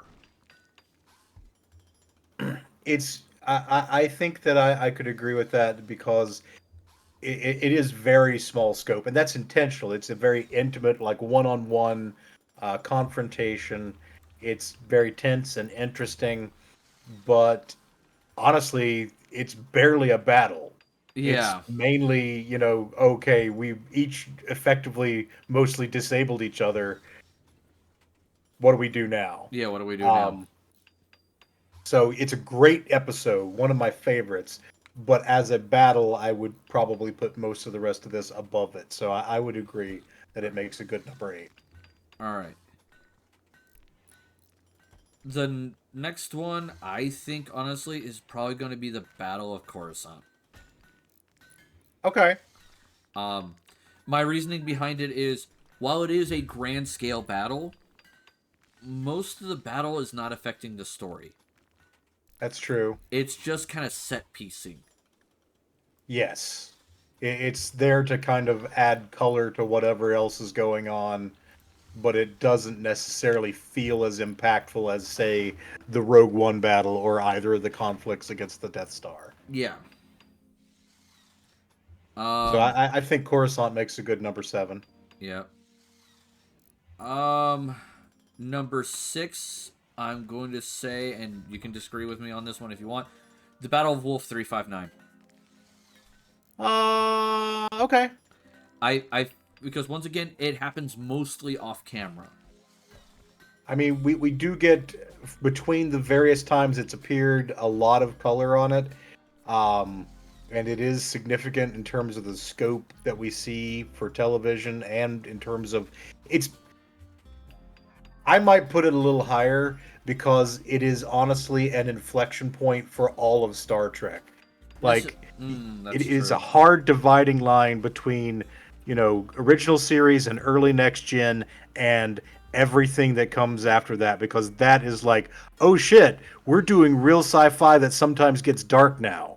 And I think, like, you look at Wolf 359 and what happened with Picard, especially going on in the background, and that perfectly sets the stage for Deep Space Nine, which is regarded by many as like the best Star Trek. And just kind of that tone. Star Trek grew up. Wolf Yeah. 359 was kind of one of the moments where Star Right. Trek grew up. And so I might put it a little higher. If I were to pick another one to go in here, it'd probably be the Babylon 5, just because that doesn't resonate with me, but I can understand that you might disagree. Yeah. Then what about... How about the Battle of Endor / Yavin? No, that's higher for me. Yeah. I don't want to put Shattered Dreams so low, though. I was at least going to put Shattered Dreams as number 5. I mean, we can diverge, and we can say they tie for number 5 if you like. Okay, yeah. So, we'll go, and 5 and 6 are kind of close. Yes. And it's just, but with what you said about Wolf 359, I can agree with that. But the question is, what goes above that then? What ties with Shattered Dreams? Well, we've done 7 and 8, right? Yep. Okay, and so 5 and 6, we were talking about Shattered Dreams and Wolf 359, so that will tie them at 5 and 6. I mean, thinking about what you said, though, it makes more sense. It's definitely a major Okay. inflection point. Yeah. I'm going to say, honestly, the tie for Shattered Dreams for me is probably... Yeah, I want to say Battle of Yavin. Okay. And the only reason why is because Rogue One's battle is more impactful. Visually. I agree. I agree. Of the Star Wars battles we have on here, I think Rogue One is probably my favorite, just because it's doing so many interesting things, like with that shield, planetary shield, and that opening, and just all the shit that's going on. I think Rogue One really nailed that. Yeah. So it's easily my favorite Star Wars battle on this. So yeah, if you want to tie the Death Star battles and Shattered Dreams at 5 and 6, 100% agree. Yeah, because like Shattered Dreams was just the start of the human civil war in Babylon 5. Yep. And that was a major plot point. Yep. And it was very well done. The next one up from that, I'm gonna say, is the Gundam battle. I would agree. I mean, it's highly impactful. It's if you're a fan of the Universal Century timeline of Gundam stuff, it's huge. But it is, to some, it's a niche. It's not something that's as familiar to us as Star Wars or Star Trek. So I would happily slot Zeta Gundam in at number 4, which would leave us with Wrath of Khan, Rogue One, And the Battle of Wolf 359. and Wolf 359. Yeah. Those are our top 3. Now, what order do they go in? Alright. Don't get me wrong, I love Rogue One. I think it's a great battle. but I'm gonna have to label it as number 3. I just because of the power of Wrath of Khan and And Battle of Wolf 359. It's not saying it's close, but Rogue yeah, One is just it edges out under them. I would agree. So let's put Rogue One at number 3. Yeah, Rogue One is at number 3 because it was very well done. It was very cinematic. It had so much character and story to it. But then we have Wolf 359 and Wrath of Khan. Here's where we're going to have some discussion. All right. So the question becomes, which one of these two do we think hits harder? Because Wolf 359 definitely transitions all of Trek. Yes. All right, which is important. Don't get me wrong.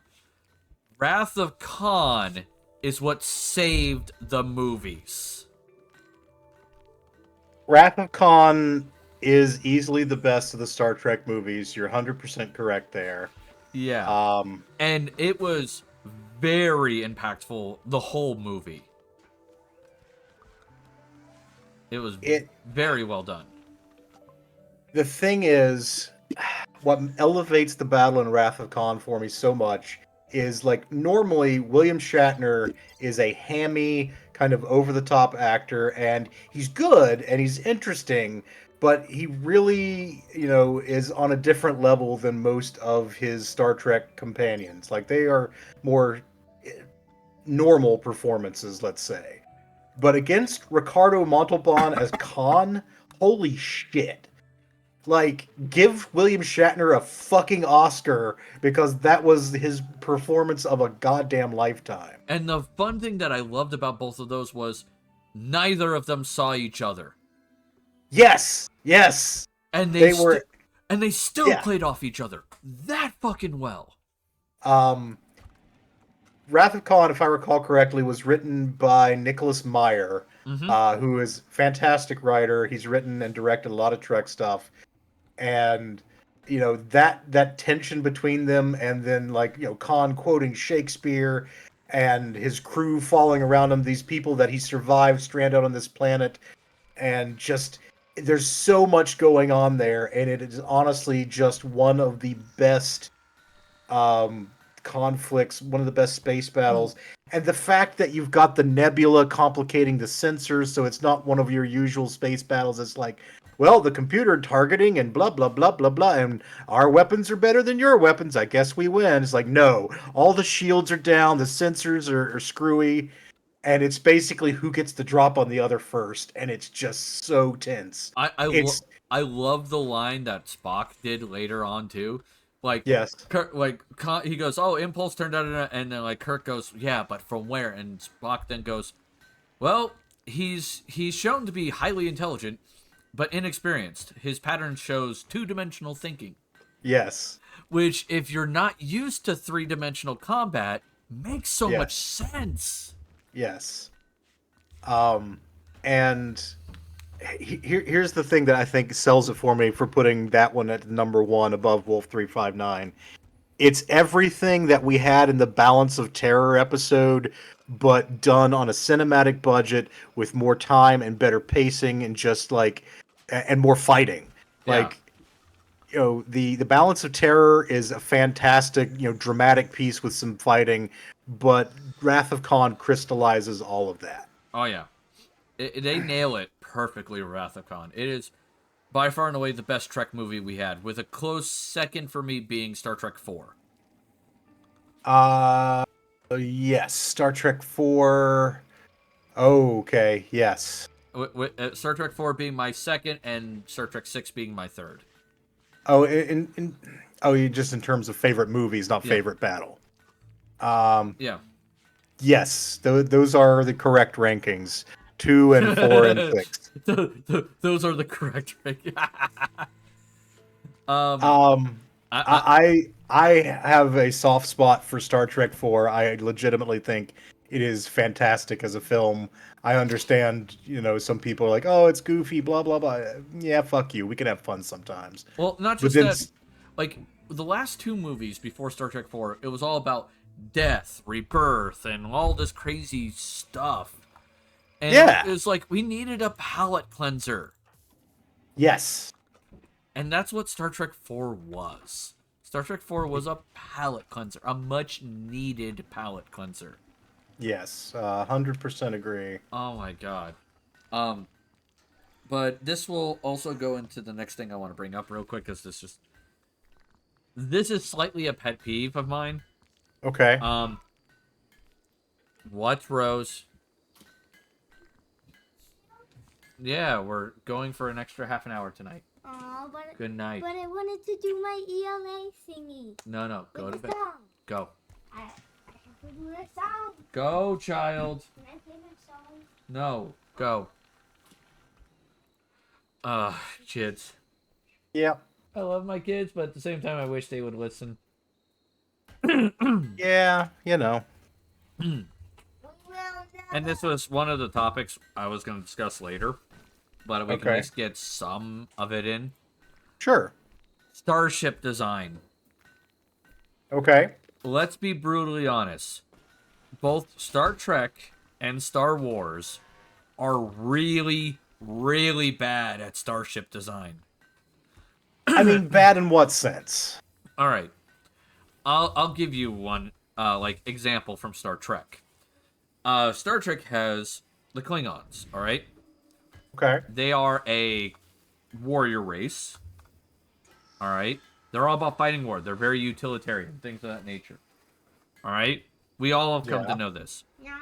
Yep. Why in the name of fuck is their bridge out on a little thin-ass neck in a world, in a universe that has hyper-accurate weapons that can cut through that thin-ass neck like a hot knife through butter? I would, if I'm giving them credit here, I would say that it's potentially because of, like, you know, isolating them from any possible radiation leaks. Maybe their shielding's not as good on their reactor. But, you know, I see your point. In But- terms of practicality, then, is what Yeah. we're talking about. Yeah. The Romulan Warbird, the D-Daredix Warbird is another great example of this, where it has all that big open space in the middle, but it has very thin points where you could shoot and fuck it up. Mm-hmm. The Federation isn't as bad about it, but some of their ships are really bad. Like the Oberth class ship. Okay. That's the ship that was in the Federation ship that was in Star Trek 3 Search for Spock. Yep. That ship, very poorly designed. Like, holy shit. The Kardashian ships aren't that bad. Their ship design is pretty sturdy. It looks like it'd take a decent beating. But like the big three definitely have some ship design issues. At least that's in Star Trek. In Star Wars, we have examples like the Star Destroyers. All right? Yeah, The flying arrowhead. the Flying Arrowhead. Don't get me wrong, it has great capital ship weapons, but it relies solely on its TIE fighters to deal with fighter craft. In a universe that has fuck tons of fighter craft. And it's like, my brother in the Force, you cannot tell me that a Star Destroyer does not have enough real estate space on the surface of their ship, nor have enough power to basically have anti-fighter weapons on the damn thing. Yeah. It is so shittily designed. But then there are other ships that are very well designed. Like, for example, the Interdictor. It is a specialty ship. It is designed to do what it does best. Alright? So, Excuse me. while we're doing that, give me a second. I'm trying to spell words. I think it's Corvette, Destroyer, Cruiser, Battleship. I'll just label as a special category, and Fighter and Bomber. All right, because I feel like those are all the big categories. Oh, sorry, and I'll include one called Juggernaut. you know, the stupidly big ship / stations. Yeah. All right. Actually, you know what? I'll put one more. Carrier. Because there are carrier vessels. All right. If I was to build myself the perfect fleet, all right? Like if I had to pick only one class of ship for each fleet, all right? For carrier, I have one in mind. It comes first to, in my head. Okay. That is the Battle Stars from Battlestar Galactica. Okay. They're an amazing battle carrier for one major reason. They pump out a lot of fighters rapidly, they can recover their fighters rapidly, and they have a metric shit ton of interceptor and anti-fighter weaponry. Not to mention they do have some anti-ship weaponry, but it's not their main shtick. Their main shtick is to have their fighters deal with the other opponent's capital ships. Which makes sense for a, you know, a carrier. Hello. Sure. How about you? Do you have any carrier in media that you would pick if you were building a fleet? See, now I don't think necessarily in terms of practicality and power. When I think carrier, I think the Protoss carrier from StarCraft, even though it's not necessarily equipped with like close range anti-fighter weapons. I just like the aesthetic of it and, you know, the ability to rapidly assemble new fighter craft. Um, just that's the one that gives me the warm fuzzies in terms of That's fair. just how I like it overall. All right. For special ship, by the way, for me, it's the Interdictor. Okay. Because, once again, you're keeping your opponent from doing what they do best. Because the Rebels were all about hit and run tactics. And the fact that they came up with a technology that kept them from doing that is really cool. Sure. Like, very well done. How about you? Like, do you have any special ship that has any kooky powers that you would think would work? I mean, kooky powers. That's the question here. How kooky do I want to get? You know, if I'm reaching into the obscure parts of my brain, there is the Imperial battle cruiser from Star Crash, which was a early '80s movie that had the power to stop goddamn time. Jesus. Yeah. Not forever, you know. Oh, yeah, naturally. But you know, Christopher Plummer as the Galactic Emperor at the end of the movie is like, Imperial battleship, halt the flow of time, and time just stops, so they have time to evacuate a planet that's going to blow up. It's pretty awesome. Yeah, I can imagine.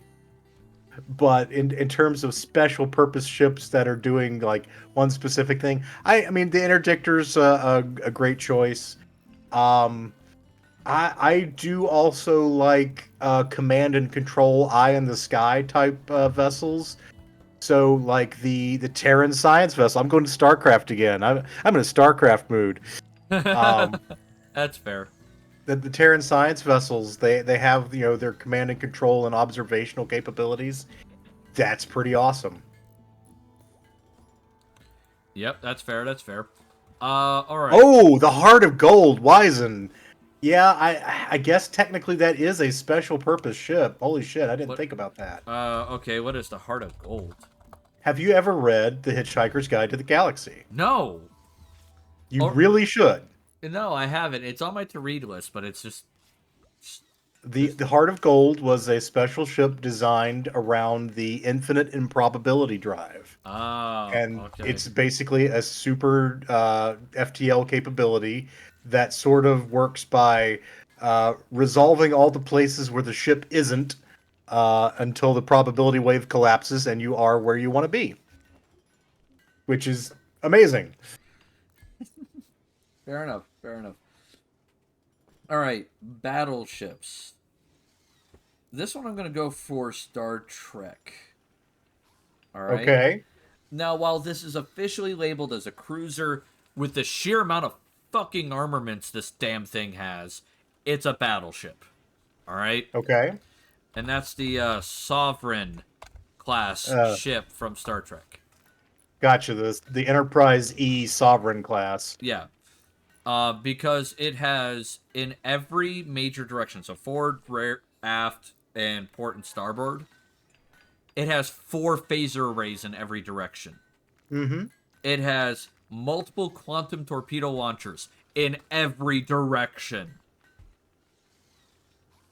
All right, like, and it not just that, but it also has a fuck ton of shield power. Like, it takes a beating and keeps ticking. Like, I can't think of a better battleship, honestly. That's fair. How about you? Battleships. Battleships. Uh, hmm. Uh, well, I'll move away from StarCraft just a tiny little bit. But I'm going to something that StarCraft stole from in the space battleship Yamato, the classic anime series with the wave motion gun, which is basically what the battleships for the Terran battleships are based on in StarCraft. Yep, that's why it's called a Yamato cannon. Yes. And again, it's a lot of this is just rule of cool. I just really like the wave motion gun, and yeah, badass. Yeah, I can see that. All right, cruisers. For cruisers, once again, this is I'm kind of going for Star Trek here. I'm gonna go with the Constitution refit. Which Constitution, though? You just like the Enterprise A is what you're talking about? Yeah, the Constitution refit, the Enterprise A. Okay, It gotcha. it has decent firepower in every direction. Okay, Lord Typhon, you have a great night. The Constitution refit does have weapons in every direction. They're not as powerful as the Sovereigns for obvious reasons. But it's honestly more maneuverable than the Sovereign is. It would have to be. Yeah, it's smaller, it's more maneuverable, and it's a decent cruiser. It's a good, tough cruiser. It's not gonna let you down. It's kind of the old reliable. I mean, there is a reason why the Constitution class was basically left in the fleet for as long as it was.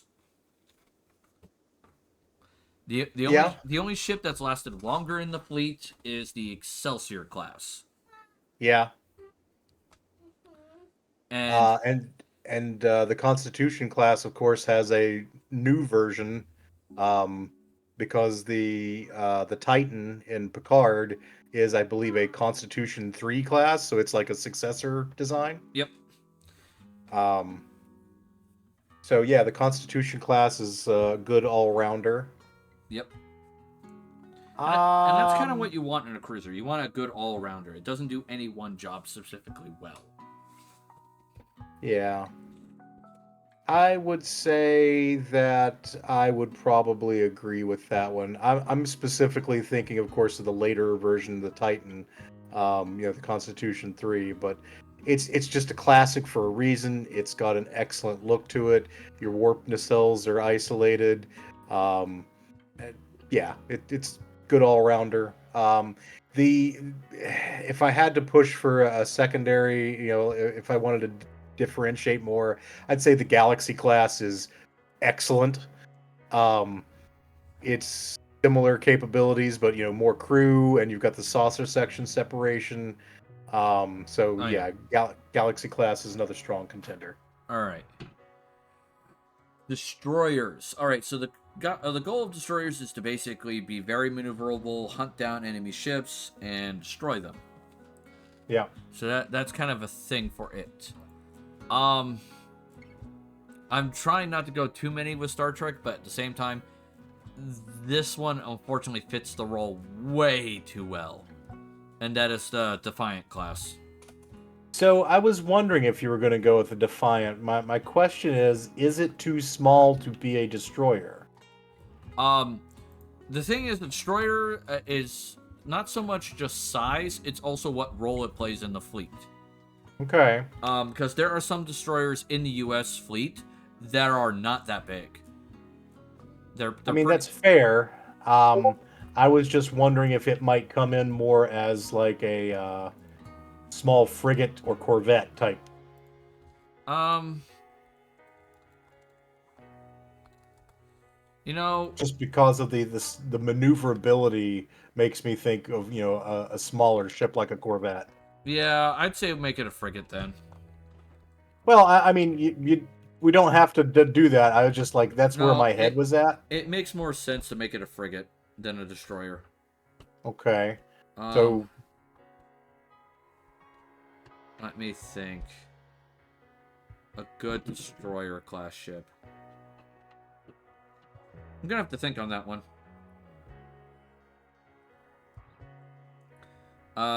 But how about you for the frigate then? Since I picked Defiant for frigate. the Defiant is unquestionably a best in class ship.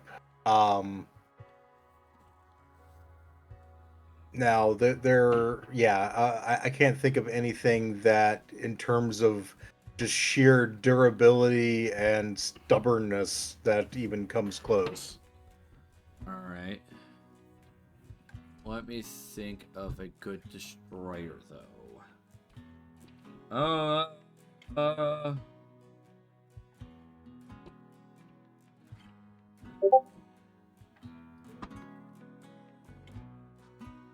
Yeah, I know. It's like my brain's like, you're gonna be stupid.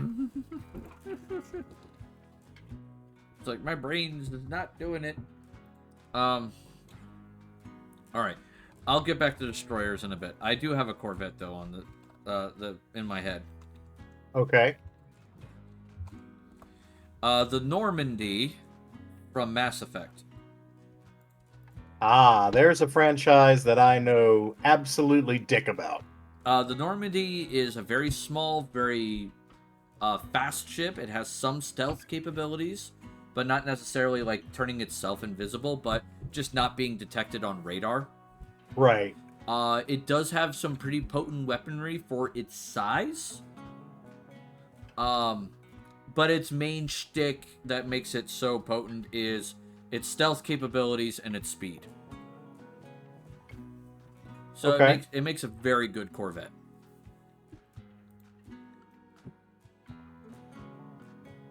Fair enough. All right, so what do you got for Corvette? Let me think. Corvette. So the purpose of a Corvette, just agility and maneuverability, right? Yeah, Basically, you want to be able to get places, do some damage, but you're not necessarily a stand and fight ship. But you're bigger than a fighter. Importantly, yeah. you're an actual multi-crewed ship. Um, that's a good question. Um, I'm trying to think. We don't have a lot of good examples of those in like Star Trek because like smaller than the Defiant and you're talking shuttle. Yeah. And you don't really use shuttles for combat. And honestly, a lot of the stuff in your Star Wars at that scale are like shuttles, transports, fighters. Um, Let me think. I mean, like, the Millennium Falcon's arguably in that neighborhood, but it's a transport, not really a Corvette per se. Right. I mean, there is the Corellian Corvette, which is arguably a Corvette. It's a little big for how I picture Corvette, but they call it a blockade runner. It's agile. Yeah. Um, I'll go with the Corellian Corvette. It's classic. This is a classic. All right. For destroyers, I'm gonna go with a rebel ship. Okay. Um, and that is the Nebulon B frigate. Okay, so I was wondering what because the Nebulon B is bigger than what I would picture a frigate as, but yeah, it's appropriately sized for a destroyer. Yeah, it carries a few fighters, not a lot. Yep. It does have a fair amount of weaponry, and there is a variant that carries a metric fuck ton of proton torpedoes. Okay. Yeah. Um, which is congratulations, I have all the torps. Yeah, I would say that that's an excellent choice for a destroyer type. I'm trying to think if there's anything in particular. Uh, oh gosh. Yeah, I guess I could do that. So I'm gonna go to Gundam again. Ooh, okay. Original Gundam series, they had a mobile base, which basically carried a few mobile suits. It's essentially a small carrier type, but it has armaments and other things. So in my head, it fulfills the role of a destroyer in terms of scale, but it carries a small number of mobile suits. White base. Okay. And White Base was the home for the Gundam. Fair enough. Um, okay, so fighters, I think you're gonna agree with me on this one. The fighter from the last Starfighter. It's so awesome. I'm shoot. hard pressed. It shoots in every direction, so which means Yep. dogfighting is not even a fucking thing mostly. Yep. And it has insane amount of armaments. It's very fast, very maneuverable. I mean, it's hard to beat as a fighter. For Yeah. bombers, I'm gonna go Old Republic Y-wing. The Y-wing is a solid workhorse. You think it's better than the B-wing though? The Old Republic version, yes. And here's Okay. the reason why. The B-wing has more missiles, don't get me wrong, or torpedoes. That makes sense. Yep. But the Old Republic Y-wing has a turret to keep the damn fighters off you. Ah, The B-wing doesn't have that. I was not aware of the difference there. Yeah, no, if you go for the Old Republic version of the Y-wing, there's a second guy in the Y-wing who's in the turret and shoots at enemies as long as they're above the Y-wing, which honestly you could just spin and you could be above the Y-wing. Yeah. So it's not hard to utilize. And on top of that, it has more armor. Yeah, it's a little slower than the Y-wing that the Rebels used, but that's because the Rebels stripped down a bunch of shit off of it to make it more maintenanceable. Yeah.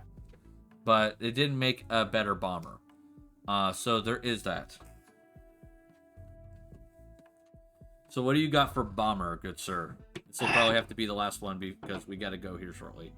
I mean, it may be cheating, but I like the TIE Defender. The TIE Defender. So you labeled the TIE Defender as a bomber? It's got so much fucking firepower, dude. It can do whatever it wants. That's fair, that's fair. And that's old school Defender. Because they put the Defender in squadrons, but they toned down its power so fucking much. Oh. And it drove me up a wall. It was just like... It just... Oh my god, I wanted to, like, pull out my fucking hair. Apparently we have enough time to do Juggernaut because the person who I've been asked to raid is not live yet. Okay. So Juggernauts. This is the big honkin' ship. The oh my god, what the fuck? Yeah. Gosh. What are you thinking? I hate picking from the new movies, but that comes to mind first. Okay, like the new Star Trek movie, you mean? No. Newer Oh, the Star big Wars. one. Okay, the new Star Wars. The one that showed up in the movie we both don't like. Yeah. I was going to say the new Star Trek movies also have a Juggernaut, I believe, in Into Darkness. That is. Oh yeah, the Vengeance, the USS Vengeance. Yes, the Vengeance. Yeah, that's a good one. See. Oh no, wait, I got one. Okay. Also Star Trek though. Okay. The Scimitar, Oh, the big one from the Nemesis. big one from Nemesis. That is good. That's a good juggernaut. It has fighters. It has a ultimate FU weapon to Uh-huh. anything alive. Uh, and it had, what was it, like 40 to 50 disruptor cannons and like multiple photon and quantum torpedo launchers. Yeah, it was fully tricked out, gotta admit. Yeah, and it had like not only a primary shield but a secondary shield. It was like Jesus. Yeah. I'm 100% on board with you there. But I'm gonna cheat. Uh-oh. Do you remember the original series episode, The Doomsday Machine? Oh my god, that thing. Okay, I would consider that cheating, but I'll allow it. It's weird, but I'll allow it. That was technically a juggernaut type vessel developed by a prior civilization, and they Yep. had to literally detonate a Constitution class in its fucking throat to shut it down. In Star Trek Online, they used a Klingon shuttle to do the same trick. But it didn't shut it down completely. It weakened it enough to where you could fire specialty torpedoes into its gullet to fuck it up from the inside. Nice. But yeah, no, it was a Klingon shuttle. A Klingon guy was on it, and he started singing the Klingon war chant while going towards it. Okay. He's like, "I'm gonna fucking die, so fuck it, let's go." But yeah, that's a little bit of a cheat, but I could not think of a better dreadnought type vessel than that. And I will say for best base, honestly, the design of Deep Space Nine is really well done for a star base. Okay. Because it can accommodate any style of ship. Yeah, with the docking like arms, it's Yep. very easy to do that. Yep, and that's the main thing you want in a starbase. It is, can your ships connect to the damn thing? In terms of bases, I mean, I do like a classic Starfleet like mushroom style base, where they avoid the docking problem by essentially being huge ass enough to like open the garage doors and let any ship inside to dock. Yep. Which is helpful. Yeah. And then of course, I guess the Death Star is technically a base. That's pretty impressive. Yeah, same with Starkiller. Yeah, but you know what? I'm gonna go with the classic Starfleet mushroom style. Fair enough. And if I was ever gonna say troop transport, the troop transports from Starship Troopers. Yeah, I thought you were gonna say Starship Troopers because makes perfect sense. Yeah, it's rapid deployment, like mass rapid deployment. Yeah. It's like, Jesus Christ. Like, let's get out as many soldiers onto the ground as fast as possible. Jesus. Absolutely. If anything Starship Troopers did right in weapon or ship design or whatever, that's it. That's the big one. Oh, boy. All right. Your cheese is ready. All right. Excellent. So, here is, if you are one of my many tavern visitors, please use the follower raid message. If you're... Fuck you. If you're one of my many tavern patrons, please use the subscriber message, okay? Join me tomorrow for Wildcard Wednesday, where I'll be playing Spyro again. Because people have redeemed. It'll be Star Wars: The Old Republic soon after that. but I still have one more week of Spyro. And then Friday is Fable Friday, where the D&D group will continue their shenanigans in dealing with a starry black kitty that is fucking up their resources. Alright. So, guys, please make sure you're taking care of yourselves mentally, physically. I know that's important. And I know you come to my wonderful Resplendent Tavern for the witty banter, but you stay for my fuck-ups. Alright? Take care. Toodles. Toodles.